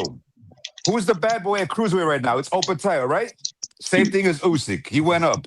So right now, if Opetaia wants to make a statement, he should go upwards also and beg Turkey for that Usyk fight too. Think, you know what? If David don't want it, I'll step in for the Usyk fight. Those are the best business moves. Can they do it with the Zuffa thing? Who knows? But that's what I would do if I were them. And I think right now David's in a good place. And I think Bivol should go meet David going northbound, not David have to go back to light heavyweight. Yeah, but that was David's choice, bro. That was David's choice. That was his choice to go to cruiserweight, bro. That's not Bivol's choice to move the way David wants to move him. Well, that's what I'm saying, though. That's a good business move. David just did it. He took initiative. That's the word. He took initiative. He did it. And now look, everybody's talking about David.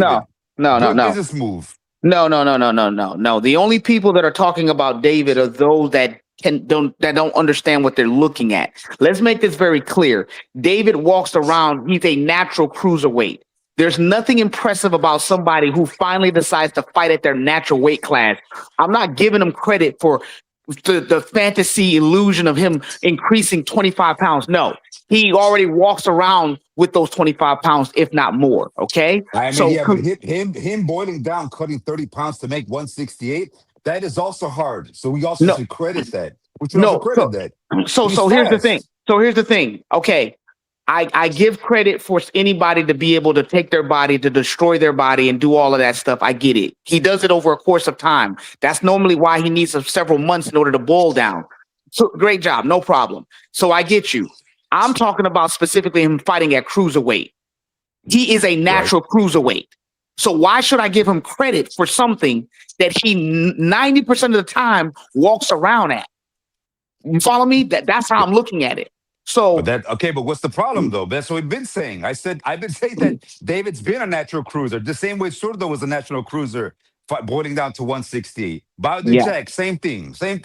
Yes. So he took initiative and he did it. So right now he's got the upper hand over all of them as far as the business move. So as a natural cruiser, he should have fought the individual who was being ducked at cruiserweight if he is a true monster. Because Zurdo ducked Ja for years. Would you agree? So did Badu Jack, whoever's holding the green strap. Absolutely. So why didn't Big Bad David the Monster, El Monstro, why didn't he go after the individual in the division that everyone was ducking? Yeah, but I mean, even going after Surdo was not that bad either. I mean, that's 2 straps. Right. Okay. It's not that bad. It's not exaggerating. That's better than going for Badu Jack. And I wanted the Badu Jack fight. So not all champions are created equal. So yes, Zurdo had 2 straps, but we all know that he would have never had those 2 straps if he would have fought the guy that he was afraid of in the division, which was Ja. So it's okay. He protected the straps. But here's the thing, though. What did he give us? Did he look like a champion in that ring? Did he look like somebody that was actually willing to win? He already had mentioned out of his own mouth that he only had 1 or 2 fights left. And he's done. He's retiring. He said that out of his own mouth. So I mean, but that's not David's fault, though. I mean, that's on Surdo, right? If we want to pretend as if David and his team did not analyze the fighter they're going up against and the mindset and what it was going to take, he had over 200 rounds of sparring with him. How competitive is it when you already know what the guy you're fighting is going to do 9 times out of 10? Yeah. I mean, look, man, I like the transparency. For me, I think Opetaia could do good things even at heavyweight. I know Carl agrees with me with that. I would like to see Opetaia fight Usyk. That'd be great. Could it happen? Probably not. Not anytime soon, depending on how these guys are winning. All these questions could be answered with them signing the contract and getting in the ring, man. Yeah, but I mean, there's no rush. Yo, David's 29. He just got there. Yeah, I do agree. He's always been a natural cruiser. It's time to piss or get off the pot. Time to piss or get off the pot. Agreed. Exactly. Agreed. Yeah. Well, they got better options. It's like we don't necessarily need Benavidez versus Opetaia. Do I have Opetaia stopping David? Of course. If you guys remember the 5th round against Surdo did like a chopping short like right hook, right on top of David. Then he followed up with a left hook. Then he came with a right hook. And then he did an uppercut. Boom. David was already backtracking. So we know he can get hurt at cruiser. Of course. Yeah, Opetaia would probably stop him. But at the same time, these guys got better fights. If Turkey says, yo, David, I want Usyk, if I were David, I would go that route. David already said out of his mouth he is not ready for heavyweight.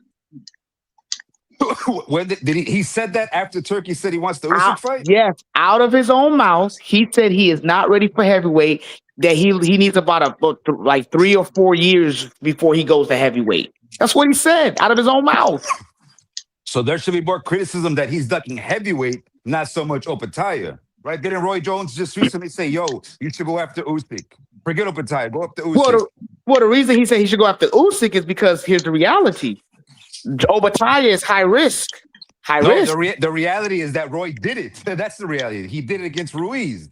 That's the reality. So he's saying, okay, yeah, you can lose against Opetaia, but you might as well try and play with the dynamics of Usyk, because you can be a miracle. He may be able to beat Usyk. Probably not, but I think you guys would go for the money. I would go after Usyk. I mean, of course. I mean, Turkey said it, man. That's like what do they say? Like a gold platter, man. So if David doesn't really, as you said, he said he's not ready for heavyweight, that's a tragedy. That's a real tragedy, because, yeah, he's a natural cruiser, but he can easily fight at heavyweight as well. We all know that. We know that, guys. So that's what sucks right now. I hope David changes his mind and at least go into some sort of negotiations with the Usyk team, right? He's just trying to entice Turkey, motivate him to put the money down. Yeah. You guys remember Usyk's managers at one point, they said, yeah, we'll fight Canelo if he comes to cruiser. They literally said that after he was doing was it Chad Witherspoon or some guy like that when they were at heavyweight. They literally said that. They would come to cruiser. So, in other words, Usyk and David, that fight could happen. And then if David loses, Opetaia can say, yo, give me that smoke too. Give me Usyk next. So that's why I always tell Carl, Opetaia's got good options. I've always said that. At cruiser or heavyweight, Opetaia's got good options. And right now, David should learn from those options as well. You know? I think we're all winning, man. The fans are winning. So we'll see what's next for these kids.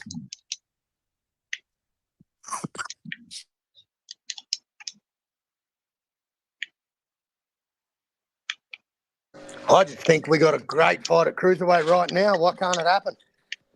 Why can't it happen?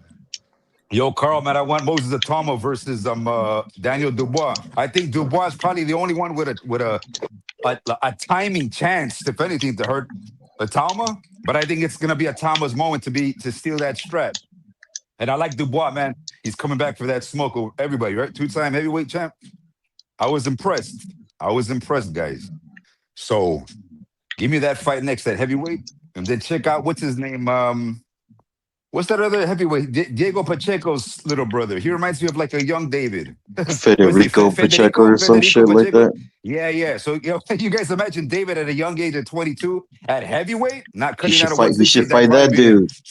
He should fight Pacheco's brother. Two fat Mexicans right there. Nah, he should fight Andy Ruiz. He has to gain weight again. He's got to gain weight again. But yeah, he's like 6'6", the same size as the Towering Inferno Fundora. Just like 100 pounds more. Pacheco? Federico Pacheco. Yeah, he's like 260, shit. man. I didn't know he was that big. Yeah, he's 6'6", 260. And believe it or not, for that physique, he's got speed. Hang on, who's Andy Ruiz signed to? Is he still undefeated? Who's Andy Ruiz signed to?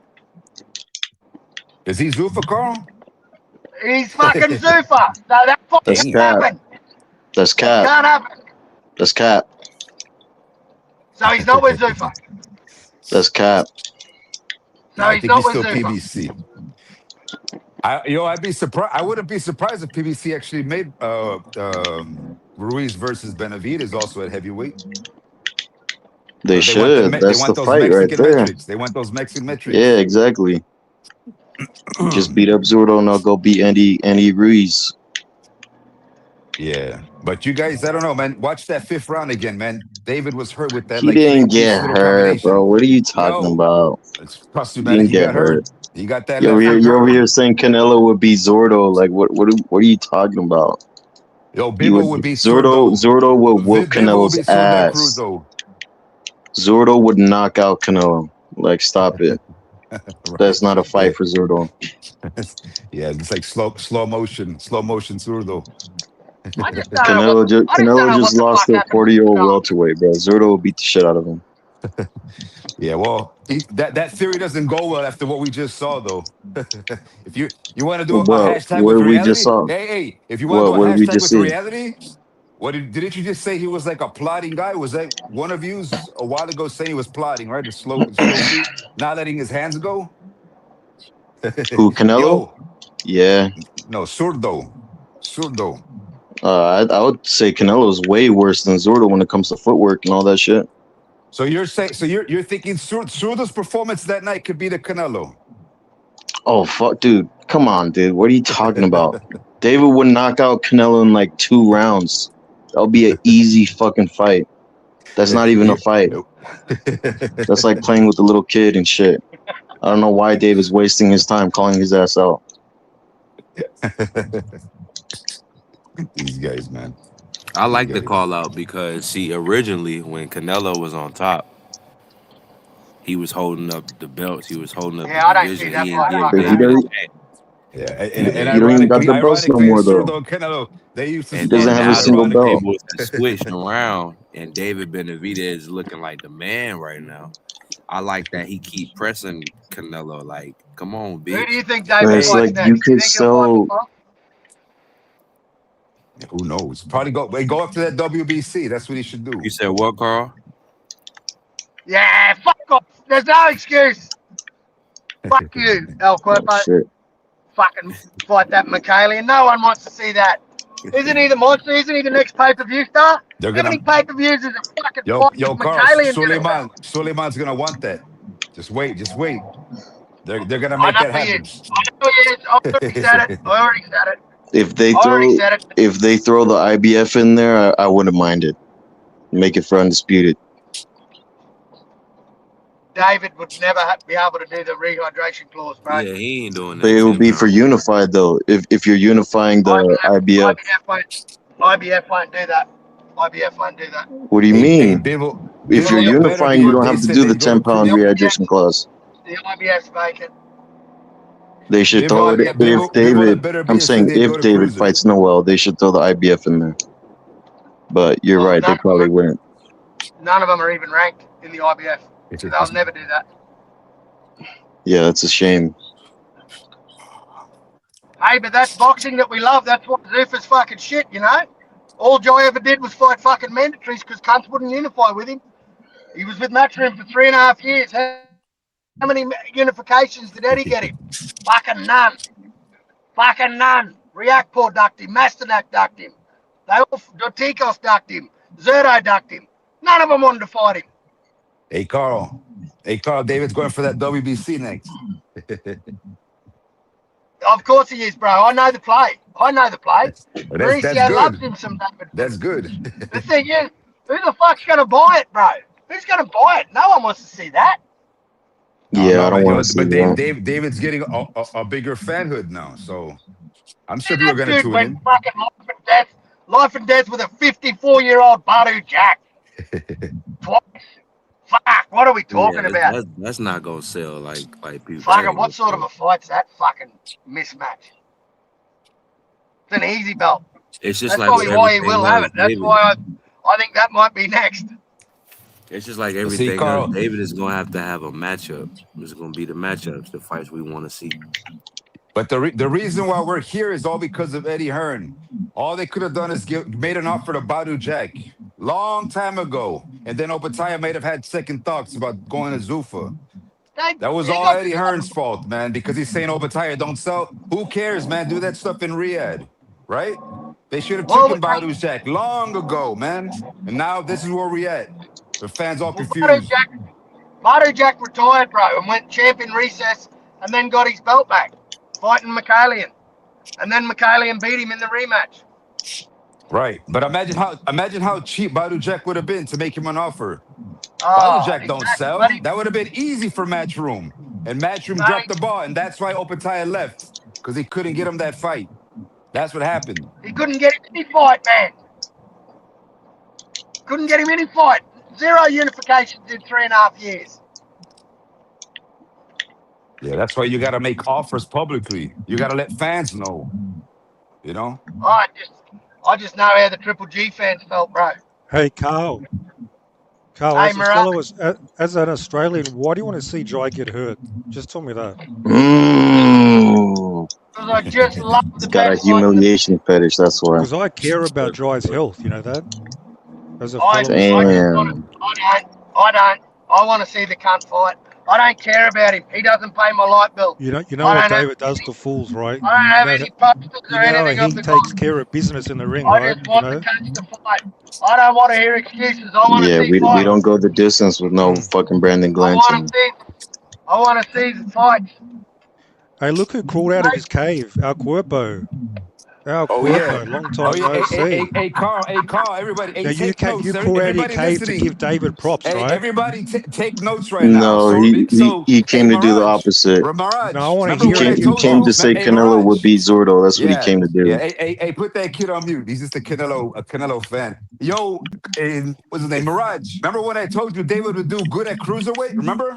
Against Zurdo? And you said, why do you want David to go up? Why do you want him, right? So check it out. Did you predict him to beat Mirage, Zurdo? take notes. You're gonna learn. Take notes.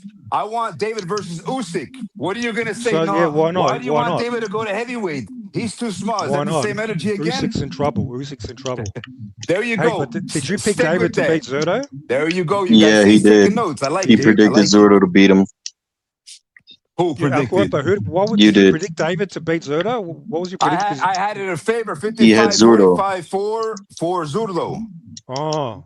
I had a series. Hey, but guess so what? Yet again, you underestimated David. Mirage, for a whole year, I said you're not a David Benavidez fan. Remember that? No, but you should listen to me. When I was He's saying... not. He's a Philip Hergovich fan. You're right. Hey, He's a when I was saying Hergovich fan. He's not a Benavidez fan? What happened to Hergovich, Mirage?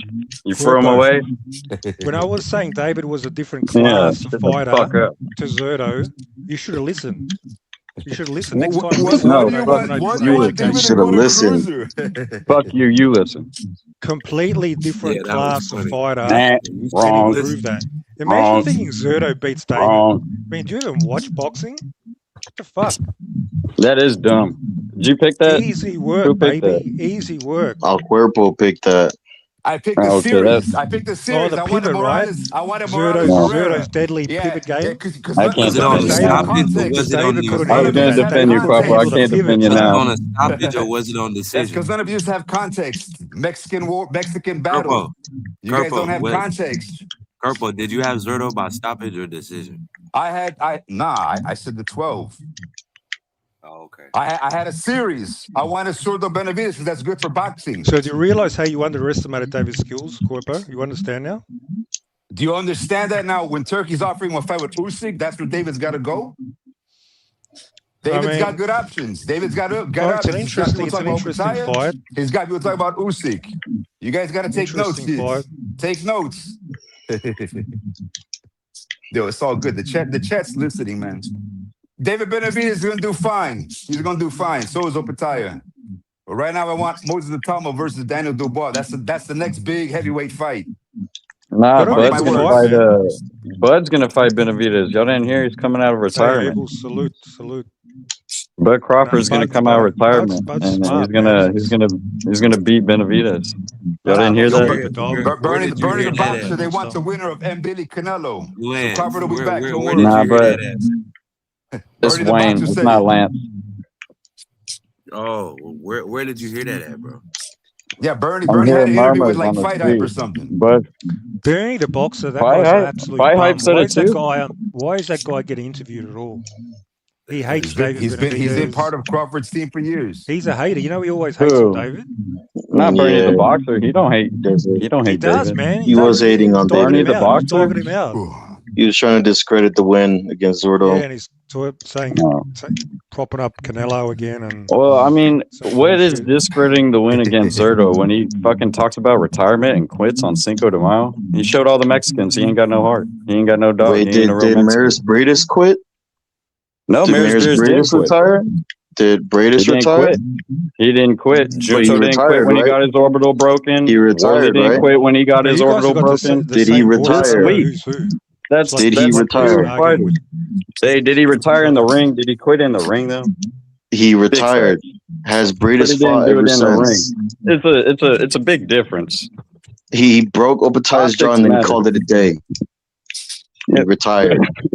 But he didn't quit in the ring like Zerto, like a bitch. He retired. He made Mexicans look bad. He made That's Mexicans look real bad. That's because Benavidez made him do that. That's a puto. That's a pendejo puto. Hey, Benavidez made him do that shit. Another Mexican. Dubois. Yo, Mirage, they said the same thing about Dubois, that he's a quitter because he's always taking a knee, right? Yeah, same thing. I don't think that's a quit move. So whatever. Sort of come back. Hey, but no, listen. You know, Worley got his orbital probably broke. Junto got his orbital broke. Zerto gets a little purple thing on his eye and just takes a knee. That little Chinese guy, Junto, show he's got more dog. Worley show he's got more dog than the Mexican on Cinco de Mayo. Big fat. They're not fighting the next 2 months. This is the hurt business, bro. This is the hurt but business. Zerto wasn't the favorite, guys. We're picking on El Guapo because he picked Zerto, but Zerto wasn't the favorite. Nobody has Zerto by knockout. 55-45. Hey, yeah, Kerbo, you picking Zerto is crazy work, bro. Yeah, that is crazy because he wasn't the favorite at all. Not even close. You're like the one rare exception. Okay, yo, this Sordo and what's Bivol? Did it go 12? Yo, did Bivol and Sordo go 12, guys? What does that mean? Who's better at 175, Bivol or Benavidez? Come on, quick, guys. Come on, stop thinking. Who's better at 175, Bivol or Benavidez? Bivol. Benavidez will fuck his ass up. Okay, did Sordo and Bivol go 12? But you know you can't use triangle. Yeah, Bivol got like one knockout in like 10 years. So what's your point? Okay, so it's 55-45. That crazy for me to predict that Sordo might have an edge over Benavidez at cruiser. If he can withstand that power from Bivol. Hey, but Zerto's not a cruiserweight. He's a bloated light heavyweight. He's not even a cruiserweight, to be honest. Okay, so in other words, Bivol's scared of cruiser? Is Bivol scared of cruiser? No, Zerto is a bloated light heavyweight. He's not a natural Bivol cruiserweight. Scared of David. Hey, a fucking fat, out of shape mess. I don't think Bivol fights David. You quote me on that. Nah, I don't think David fights Bivol because he's asking for a catchweight like a bitch after saying he'd go to 175. He's trying to bait him. He's trying to bait him. Nah, excuses, Mirage. Excuses. Bivol's not going to fight him. Now let's see what Bivol says. He's not going to fight Jai. He's not going to fight Usyk. I don't know why y'all are so high on these fights. He remembers what happened in sparring. I don't know why you guys are so high on these fights. Benavidez already whipped his ass in sparring, so Bivol's not going to take the fight. Okay, so why is he not? Why is David asking for a catchweight then? Yo, because he's there. 175. Okay. He's still fighting at 175. That's what I thought. What the fuck I thought? He did say I'd love to see. Could you imagine what David's next fight is going to be? If it isn't better be Bivol or Jai? Y'all going to look stupid. And he's not going to fight those guys, so I don't know why y'all so where's high the criticism for Bivol for fighting Michael Eifert? That's his mandatory. You got the same energy for that? Oh, you got the same energy for mandatory. that? It's mandatory. I just told you. I know you don't listen that good. Okay. Do you know David's mandatory? But when Zordo had to fight Dorticos, you were saying hold on, let's put this into context because that was coming off of his back surgery. Does David got a back surgery? Back surgery was like 6. No, does David got a back surgery? No, because this is actually real. 7 months later, he dropped that belt. He had surgery on a disc in his back, dumbass. That's not an excuse. What the fuck does David got? What is David gonna get when he fights a fucking bomb in his next fight? That was 6 months after. What's the point? It's a legit surgery. It's a legit disc. Like, it's legit. It's not an excuse, dumbass. Shit, better be have had knee surgery and he came back and fought Bivol. Damn. Hey, Bivol's coming back. Did you know that? Bivol's got to fight back. Did you know that? He didn't retire. Yes, I know. Against Eifert. Against a bum. Yo, Bivol got to see David. He got to see David at Cruz. He don't want to see him. David don't want to see these guys. He don't want to see him. He's already given excuses. Don't want to see him. He's already got plenty excuses. David could defend that Cruz. The WBA going to mandate Bivol to fight David. I reckon Bivol drops a WA belt as well. 2 belts he's going to drop to the Mexican monster. You watch. Yep. That shit, man. Yep. We're gonna quote you on it. He's gonna retire. He's not even gonna fight David. We're gonna quote you on it because he's not. It's not gonna happen. He's gonna fight some He can get the ring belt real easy. Mirage, he can get the ring belt real easy. Hey, if Bivol doesn't fight David, man, I think he might fight Jai. There's going to be no other big fights. And David wants. Well, listen to your point. The WBA president's talking about it. He was at one of the fights talking about Jai or something at one of the rings. So you might get your wish and get him knocked out. David doesn't put in 3-month camps for bums. He doesn't have motivation. He wants big time fights against big time opponents. So don't be surprised. You know, if he beats a Bivol, I'm gonna tell you, fanboys, what if he beats a Bivol or a Jai, he can retire. He can retire if he just beats one or two. If he beats both, he can fucking retire. Heavyweight is next. Heavyweight. Oh yeah, he goes if he wants to go to heavyweight, but I'm saying just that alone. You won't give him credit. No, I will. Trust me. No, you wouldn't. You would say, "Oh, Bivol had back surgery. He had back surgery, so it doesn't count anymore." He's 35 years old. No, I won't. Because I'll say that's better than Yard. I'll say it's better than. Because you already got your excuses ready. Well, how about we see what he looks like in his fucking mandatory fight?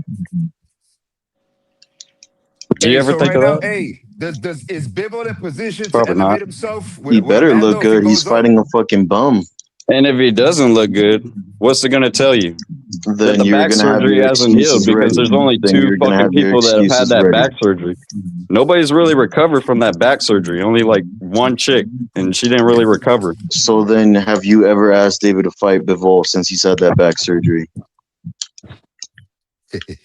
No. What the fuck? Stop lying. I bet you have. I asked Bud to. You've probably but been the Bud saying fans were scared. The Bud fans were scared. I was like, hey, Bud can beat Bivol right now. He's a back surgery or whatever. I was giving Bud the fucking go-ahead to do that, but the Bud fans were scared.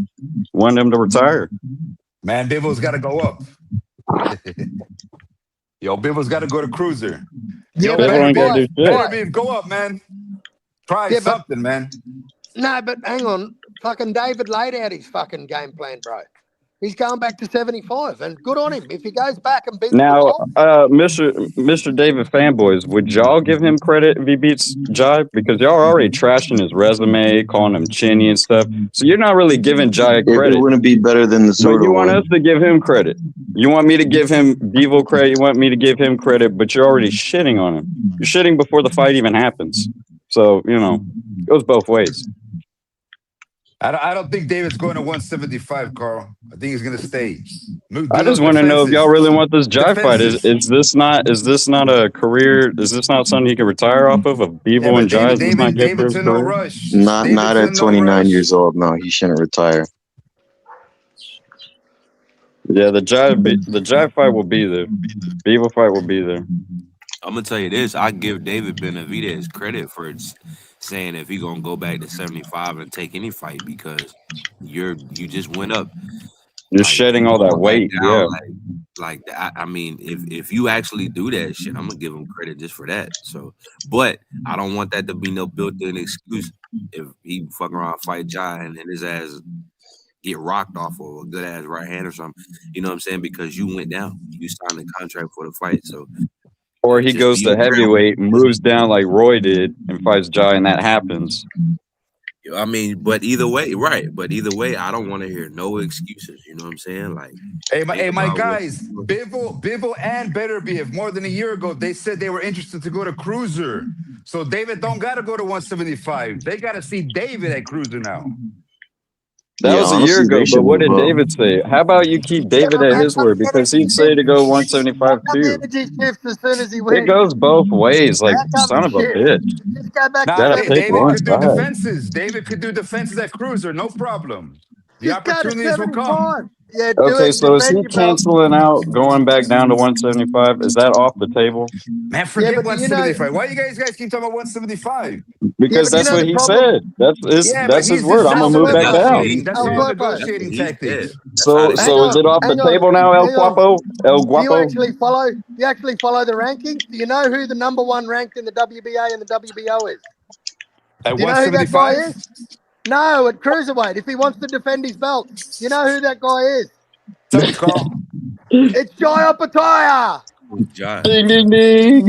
Yeah, but it's Hey, Yeah, but is Zufa defend gonna him. do that though? He won't defend him. That's a shame. Oh well. yeah, Oh just because well. they said something a Wait, year how ago come doesn't mean Zufa didn't David let didn't say something a Opetaia year defend ago his too. IBF? He'll Doesn't mean probably fight. fucking He'll David fight the Benavidez number didn't 3, say mate. He'll say, "No, fuck that. I don't want to fight him. Give me the number 3. Fuck that How guy." come Opetaia couldn't that's defend his not. IBF over there at Zufa? They wouldn't let him. Don't care. Don't care because you know Why why I not? don't care? Because what did he get? What did he get for defending that belt 6 times in a row in 2 years? What did he get Hey, for having So mandatory? you're just gonna throw it away What, hey, what did he Lucas get? 7F. so You that you can alright, fight bro? for Hey the man, Lego Zufa radio. But belt. I Hang thought on, radio. Zufa wants to be Hang on, let me exclusive finish. though. Let me finish. Can we all just Yeah, quickly finish? I thought Opetaia Can we said he let me wanted to finish? be undisputed. We're all excited. We're all excited. All right. Now, when you calm down, just let me know, and I'll tell you what I was going to say. Because Go all ahead, I was Carl. going to say is it's really fucking easy. The number 1 Mando there, and it came out of your mouth too, bro. I don't know what your name is, man. Your guy that's got video clips of me. I just think it's fucking. Audio. I just think it's really fucking. Oh, it's good that you like hearing the sound of my voice and you play it back to put you to sleep, bro. I love it. I just want to know why Jacked that off to it. the belt that he had forever and every fight he ever had was a mandatory because he couldn't get anyone to unify with him. How come every Mando all he gets is he fought bums? He fought bums. So you know what? Fuck that IBF belt because they've only got bums in that fucking sanctioning I book. know you guys are acting like Plant, Yard, Zerto, Doodoo, Andre aren't bums. Those guys are bums. They're Straight way better fucking than fucking bums. Sin Cara. No. They're way They're better about the than same. fucking Mandatory. They're He was about the 40-year-old same. Sin undefeated. Cara. What are you He was talking No, they're about? about the undefeated. same. Who's was that guy You with see, the mullet? these Who's guys that guy with the mullet don't that give almost credit. beat Plant He was a before mandatory. These Ramirez? guys don't give credit, bro. He's a mandatory. They like fucking Hey, you want to talk about they the like Super Bowl 40-year-old man? Sin Cara and shit. I'll tell Hey, you what, I'm glad. y'all ain't giving David no credit. You're already throwing the Jai fight away. You're already calling him trash, his resume. So I guess he's a bum.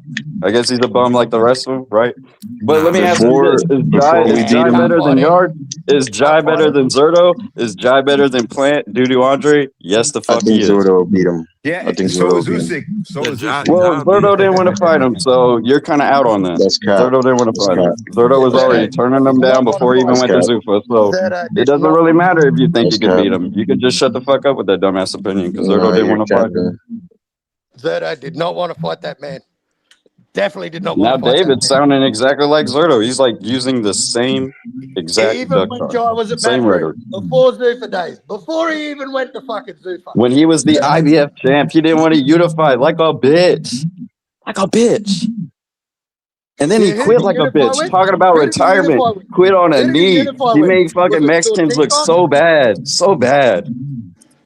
Who did Because he he Puto fought the unify with? pendejo. Mexican Like, monster. Puto pendejo is what you should call He Zerto. fought the That's what he Mexican is. A monster. pendejo.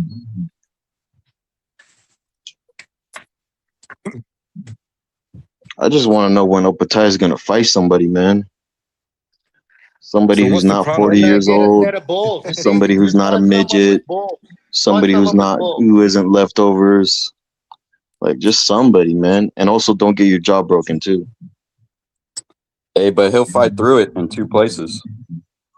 Can't call him Yes, glass yeah, chin, it's can you? easy. David It's easy when Easy you're Benavidez to fighting a Jr. break, man. 40-year-old. Hey, if a You know, when 40-year-old can break It's his easy skull, when you're fighting you a get on 40-year-old. if a you get 40-year-old can on break his like skull, David has sign up haters, When for you're it. but you're already calling him geriatric a old glass ass, chin. yeah, it's easy. No, but Senior's calling him a glass chin. Did you know that? You know, Senior called him a glass chin when he Yeah, fought he's through right. or broke his He's jaw. right. Who's But how senior? are you a glass chin and not get knocked out? How'd he fight through it? Because you're fighting a 40-year-old. Oh, okay, you're fighting a 40-year-old. Well, David fought a 40-year-old, almost a 40-year-old in Glaznik, couldn't knock him out. Or Morel. Hey, at least he didn't get his jaw Can broken. you guys hear? Was Glaznik retired? I think he was. Hey, at least he had 2 tune-ups. Breedis came back after a 2-year layoff, had no tune-ups, and still beat up Opetaia. Yeah, but he's better than Glaznik and Zerto. So And that's why Opetaia got his jaw broken. And so, yeah, but Jai and Breedis are better than Zerto, Plant, Dudu, Andre, pretty much every one of David's opponents. So you should probably give him the praise he deserves. Zerto will beat him. Yeah, but Zerto didn't want to fight him, so it don't matter. That's cap. Zerto won't fight him, dummy. No, it's not. It's facts, unfortunately. Well, you know what's even bigger facts? He fucking talked about retirement and quit. Oof. Well, Breedis did retire, didn't he? Not in the ring. But did he retire? Has he fought since? He made a good account of himself in that fight. Yeah, because Opetaia isn't that good. Yeah, he did make a good account of himself. Because Opetaia is not that good. But Jai are that good. They're gooder than Breedis. They showed it in that fight. And Breedis showed in his Dave Benavidez fight that he's a quitter. He's a fat, out of shape, talk about retirement, quitter. And that's why he's a unified champion.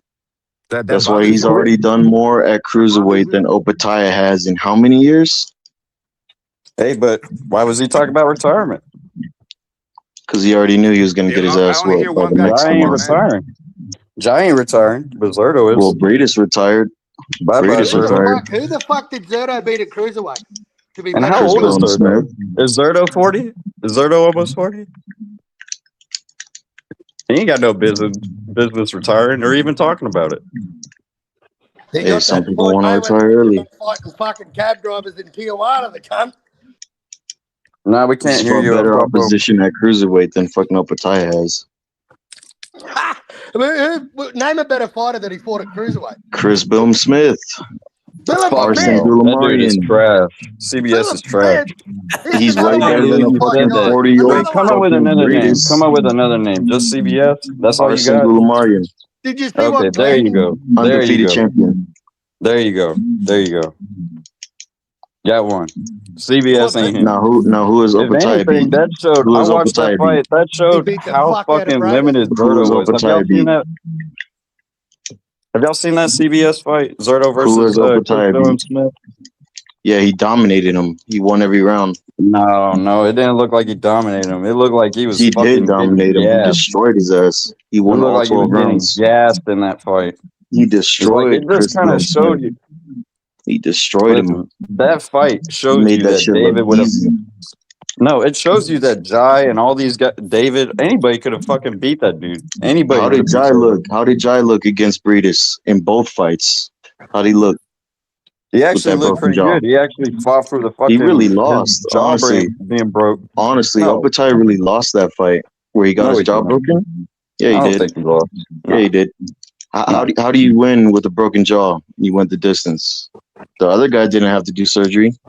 Does that mean you? Did the other guy have to go do surgery? That doesn't mean you lost. I go off of damage, honestly. I go off of damage. I go off of damage. I don't care what the judges. I don't care what the scoring criteria is.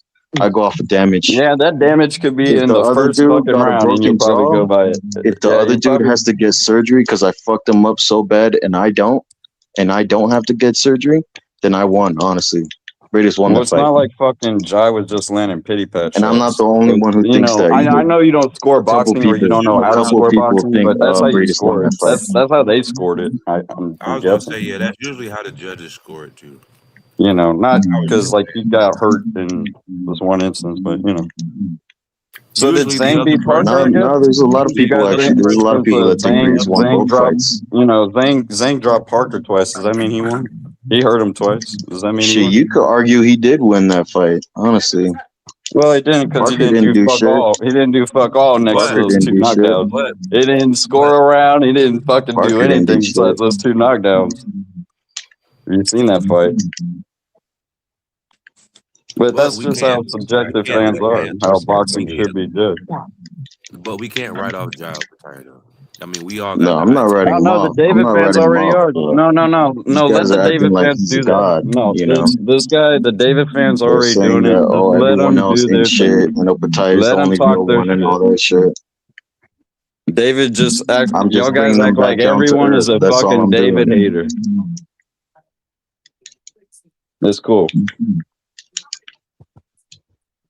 Everyone's a David hater. Fuck Jai. He's trash. Keep on with your rhetoric.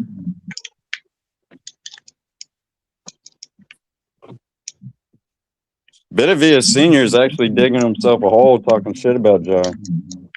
But I hope y'all keep doing it. Because it's making y'all look like the bad guys. All that shit y'all are saying about David Benavidez has got You guys haters. will No one always look at appreciates him. David as the bad guy. Now y'all doing that to He was the Jai. bad guy when he was trying to Now fight y'all doing that to Canelo and Jai. all this shit. He's the bad guy against Caleb Plant. You guys always try to put him as Now the he's bad still guy. trying to fight Canelo at cruiserweight. Imagine He was the that. bad guy when he was fighting Andrade. Imagine that. You call out the middleweight after you fucking win at cruiserweight. Imagine that.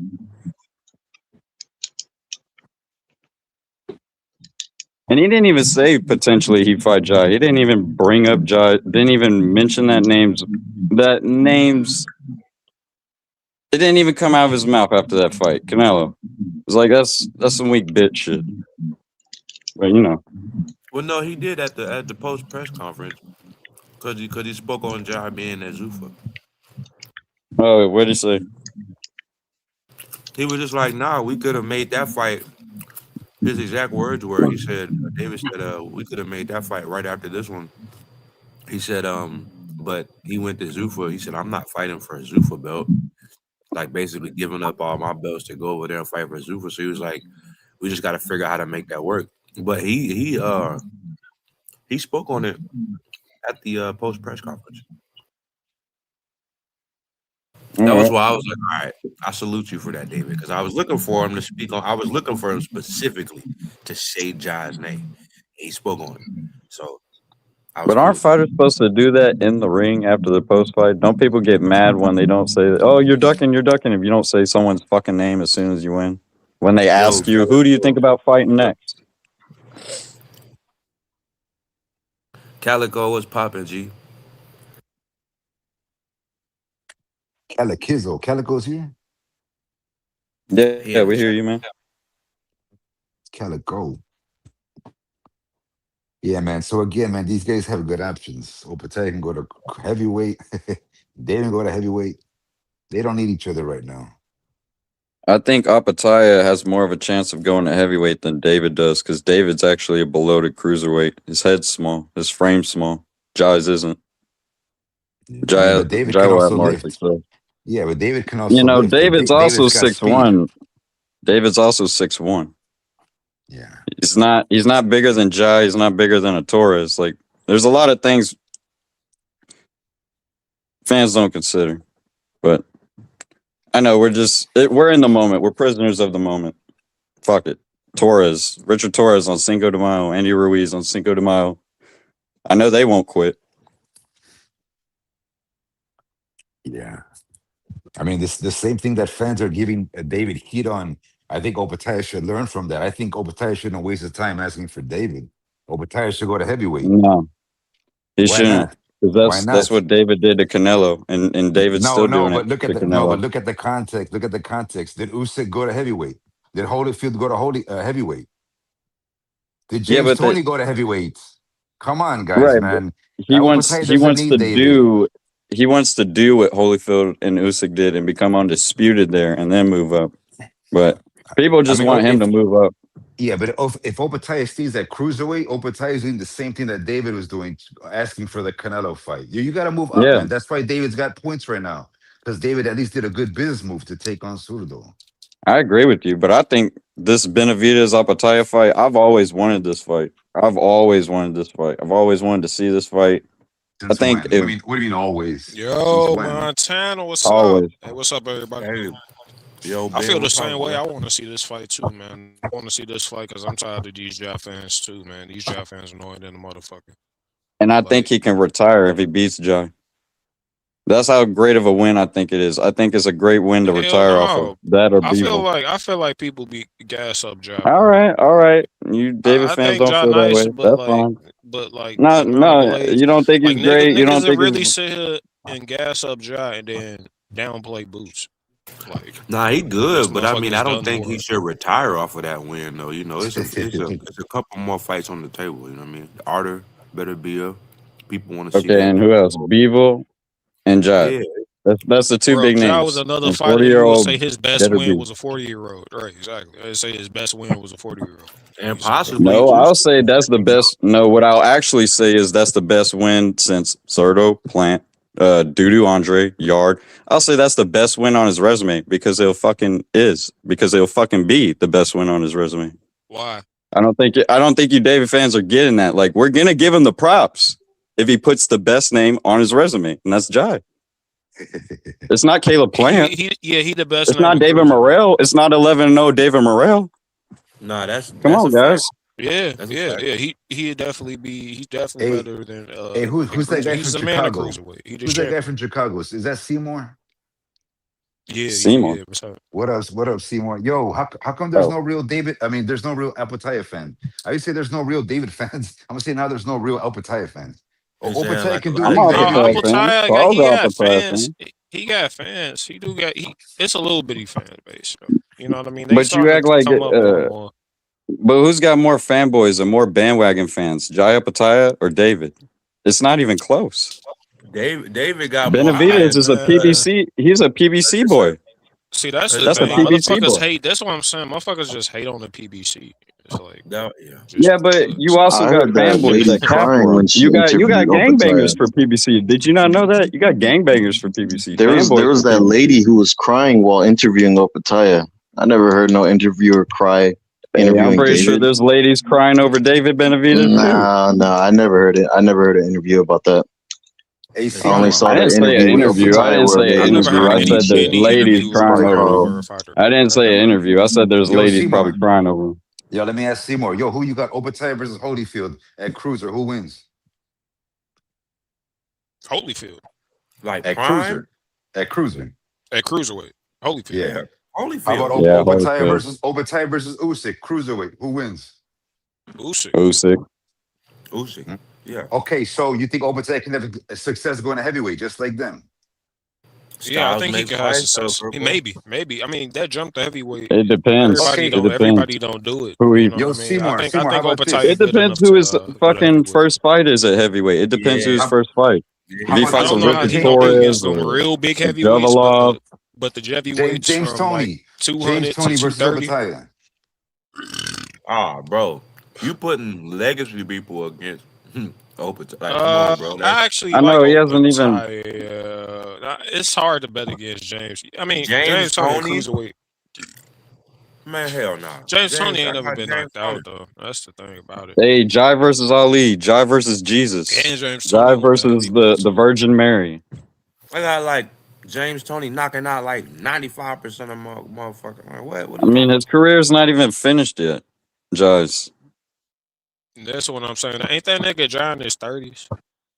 Yeah. Niggas that look at Ennis and shit on him for doing more at a younger age and then fucking be on Jai dick. Like motherfuckers supposed to cry over this nigga.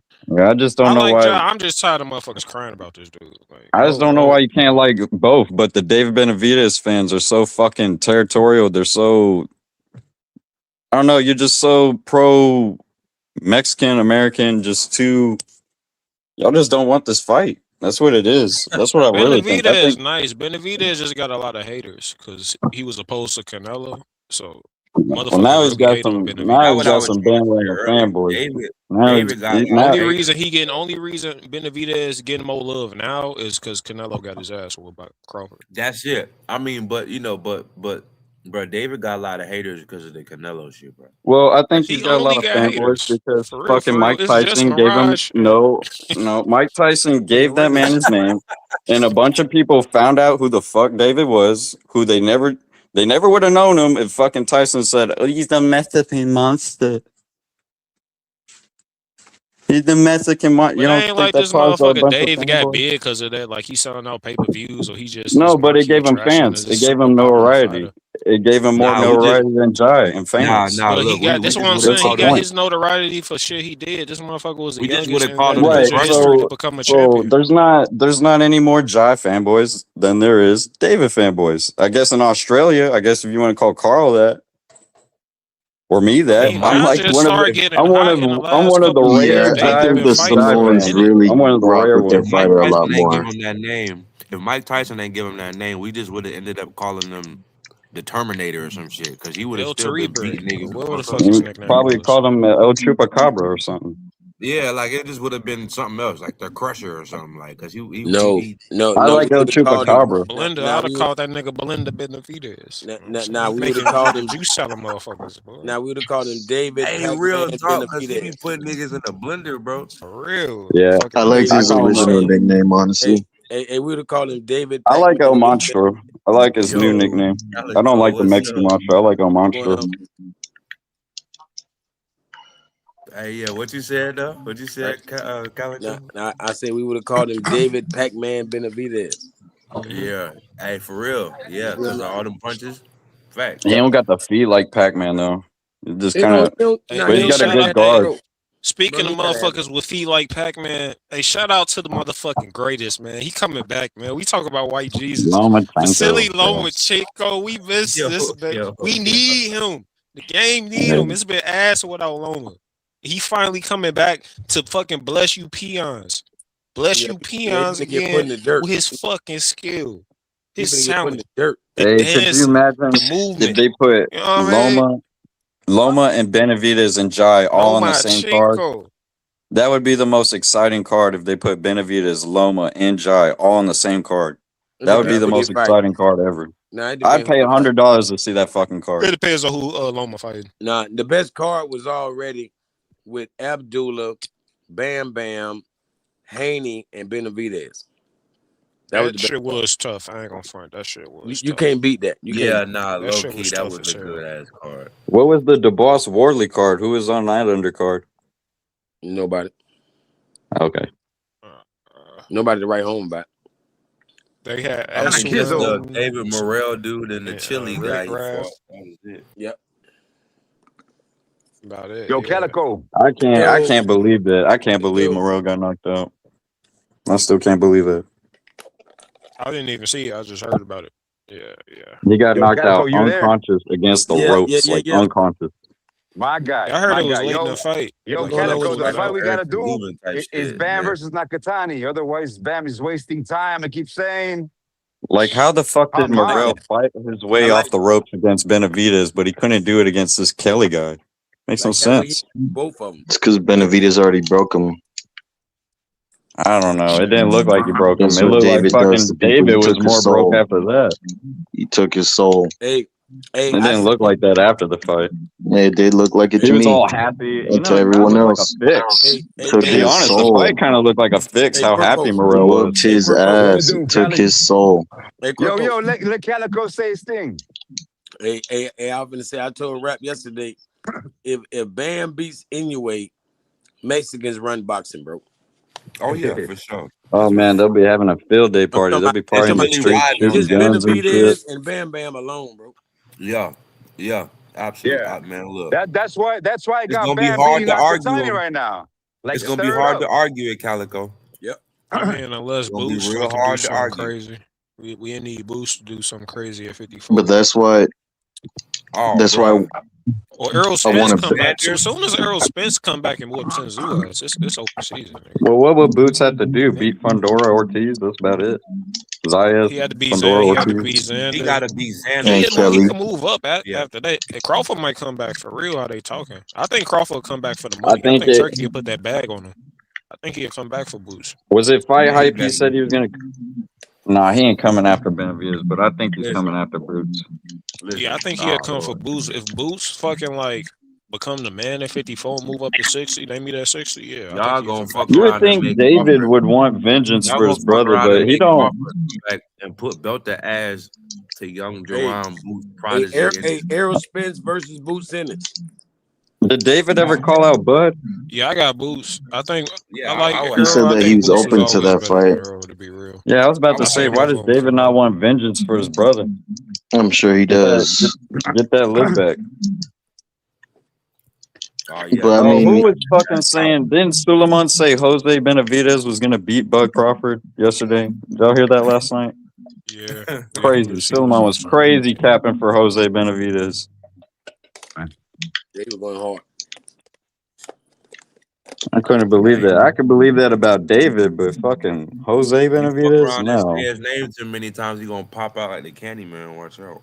Suleiman said he's gonna come back and beat Bud out of retirement. Bud's gonna come out of retirement. Jose Benavidez is gonna beat Bud. I was like, that's the wildest fucking shit I've ever. I need the crack you are smoking, Suleiman. If Well, he had Suleiman power, said that Pass me the water. Berlango if he beat had power, Canelo, and like that motherfucker would probably be He undefeated. got mad when I brought up Berlanga. He's like, "You just doing that to fuck with me." He's like, "I didn't know.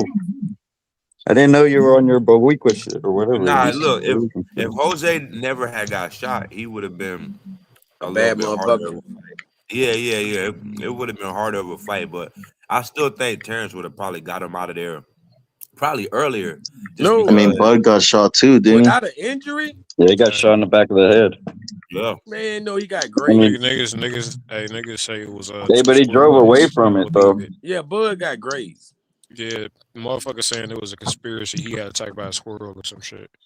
Yeah. Squirrel? Shot. man, Yeah, stop that's, playing. that's what they say. That's what they keep saying. A squirrel. 2 squirrel bites look like 22 The squirrel master. nipples on their neck. Hey, bro. The squirrel master out of to the left panel field. real quick. Like, can somebody answer to me? Why is Bud Crawford trying to distract Boots Ennis from his biggest fight in his career? Hey, for that nigga Bud. Hey, I ain't gonna lie. I always wanted to see Crawford and Boots. And if Crawford come back to fight Boots, that's what the game need. We need to pass I think Bud low key It's because has he's some testing hater. Boots. Yeah, he got. I think Bud sometimes got some hater energy. Yeah, he do. He's He testing did Boots. the Boots what Canelo did to Benavidez for. But look, Well, y'all. you see how he talked about Spence, dude. You see how he talked about his biggest win. Talked about him like he was a dog. He ain't Hall of Fame. He ain't this. Is like, what type of hater shit is this? If y'all fuck around, if they wake the beast up and get Terrence back training, somebody gonna be in some trouble. So who do you got between Boots and Bud? Is bigger than Bud. Who do you got between Boots and Bud? They gotta see Fondora, man. They gotta see Fondora. I got Bud, but if he gets too inactive, I'm gonna pick Boots. The more inactive is the more fucking time he loses. Right now, I got Boots, but it's like but Bud is just one of those. He can do everything Boots can do. Like 2 years of inactivity. 2 years of inactivity, I got Boots, but just 1 year inactivity, I got Bud.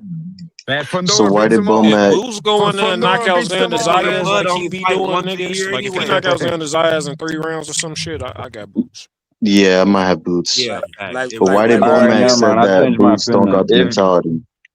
If he does that, if Boots does that, I'll change my pick. Let me tell you something about Terrence Crawford. He's a very, as much as he's a guy that is a great fighter, he's very petty as well. He don't forget people going against him. No, and he's the kind of person, like, I know people like him. I know people like him, that if you go, like, even Boots helping Canelo, Crawford doesn't, like, Crawford takes that different, bro. You know, he's like, I used to be like that when I was younger. I used to be like, my friend goes and fucks with a guy that I don't fuck with no more, yeah? I'm like to my friend, why the fuck you fuck with him for? You get what I mean? I'm petty. Yeah. I'm petty like that. So Crawford has that attitude where he never fucking forget yo, because he don't like it. So he'll always show his emotion. In some respect, it's a weakness. In some respect, it's a strength that Crawford just lets people know what it is. Simple. I think he's the type of person so competitive, kind of like Michael Jordan or fucking any other hyper competitive person. He looks for an edge in anything. And I took that personally. Any reason. Think about this, yeah.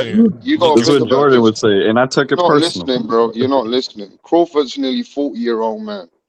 Any man like fucking Errol Spence or all them mans, they won't go back attack the young guy like that. Crawford is like a guy. He reminds me of Tank. He reminds me of like even Tank. Like, you know, little things that people don't forget. They come at you. You get what I'm saying? He reminds me of Shakur, and if you look at their pattern, they're all on Twitter. Tank, Shields, Shakur, Bud, they all got the Twitter fingers. All of them. They all got this Twitter You reply to them, they were replying right the fuck back to you instantly. So is his fans. Bud fans, they got the Twitter fingers like a motherfucker. That's all hyper competitive people like that become great. But be on Twitter and respond to people you shouldn't be responding to. Yeah, but if I was Boots and I beat up Xander, I wouldn't give a fuck about Crawford because Crawford nearly 38. If I was Boots, I'd say Crawford, come out of retirement and let's go. Because That's why I Boots don't care has to. about rap. You got to remember saying Boots has to stick up for himself. He's coming up in the game, so he can't let an old boy curse him out like that. He got to put it on. He's gonna have to stand up for himself. It's an Well, honor. Boots It'd did be an say honor to fight he would Crawford, knock him bro. out. Like Crawford's one of the greatest fighters, top 10 type shit, bro. Crawford like a legit top 10 ass motherfucker. You can argue that shit. To be fair to Crawford, Boots did say he'd knock him out. That's why Bud's responding. Boots just said it casually, didn't thinking Crawford was respond, but Crawford didn't need to respond like in that type of way. It seems kind of petty.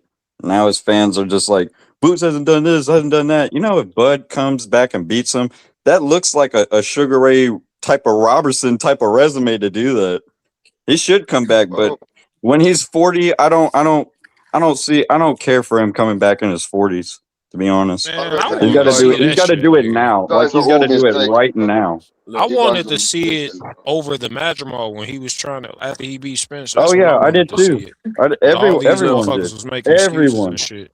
Yeah, everyone did, dog. Everyone. If we can get it right now, I could go for that. It's got to happen now or never. It's now or never. Fans suck nowadays, right? Because back in the days, a fighter could get knocked out and still be deserving of a rematch. Yes, the 14 era. Yeah. No, now y'all crown a motherfucker who get a little victory and run away. Who got knocked out and got a rematch immediately after that? Who? Goddamn Lennox Lewis. The fuck you talking about? All right, yeah, Rockman Lewis. All right. Twice. Yeah. No, McCall. McCall also twice. Bro, anytime a champion lose, he's gonna exercise that goddamn that rematch clause. Yeah, even Klitschko. It's just respectable, bro. It's just respectable. Like even with So you saying Wardley deserved a rematch, right? Canelo and Triple G, how many times they fought? So that means Bud and Crawford should have fought more than once. Simple. Wardley does, but he's got to prove that he can rebuild, and he's not fucking. He should have that fought he didn't that he didn't take a career ultra and beat him. He should have fought Errol Spence at 154, not Madrimal. That was some coward ass shit, and that's why Errol Spence is the first one to tell you the belts don't matter because he didn't give a fuck about the belts. He just wanted a rematch at 154. Why wouldn't he fight him? And y'all think this man because he beat the dog shit out of him. It was no need for a rematch. Fuck. He ain't knock him out. I didn't need a rematch for that and shit. Deserve dog. a rematch. I'm gonna tell you, Get I my didn't need boy a his rematch. Get back. I didn't need a rematch for that shit. I bet. Fucking just because you was a champion, you deserve a rematch. Fuck all. Nah, that shit better be competitive. Give you a better fight than Madrimal. There'd be a reason. Yeah, it would have been a better everybody. Fight I ain't in that camp. Those are waste of fights. Yeah.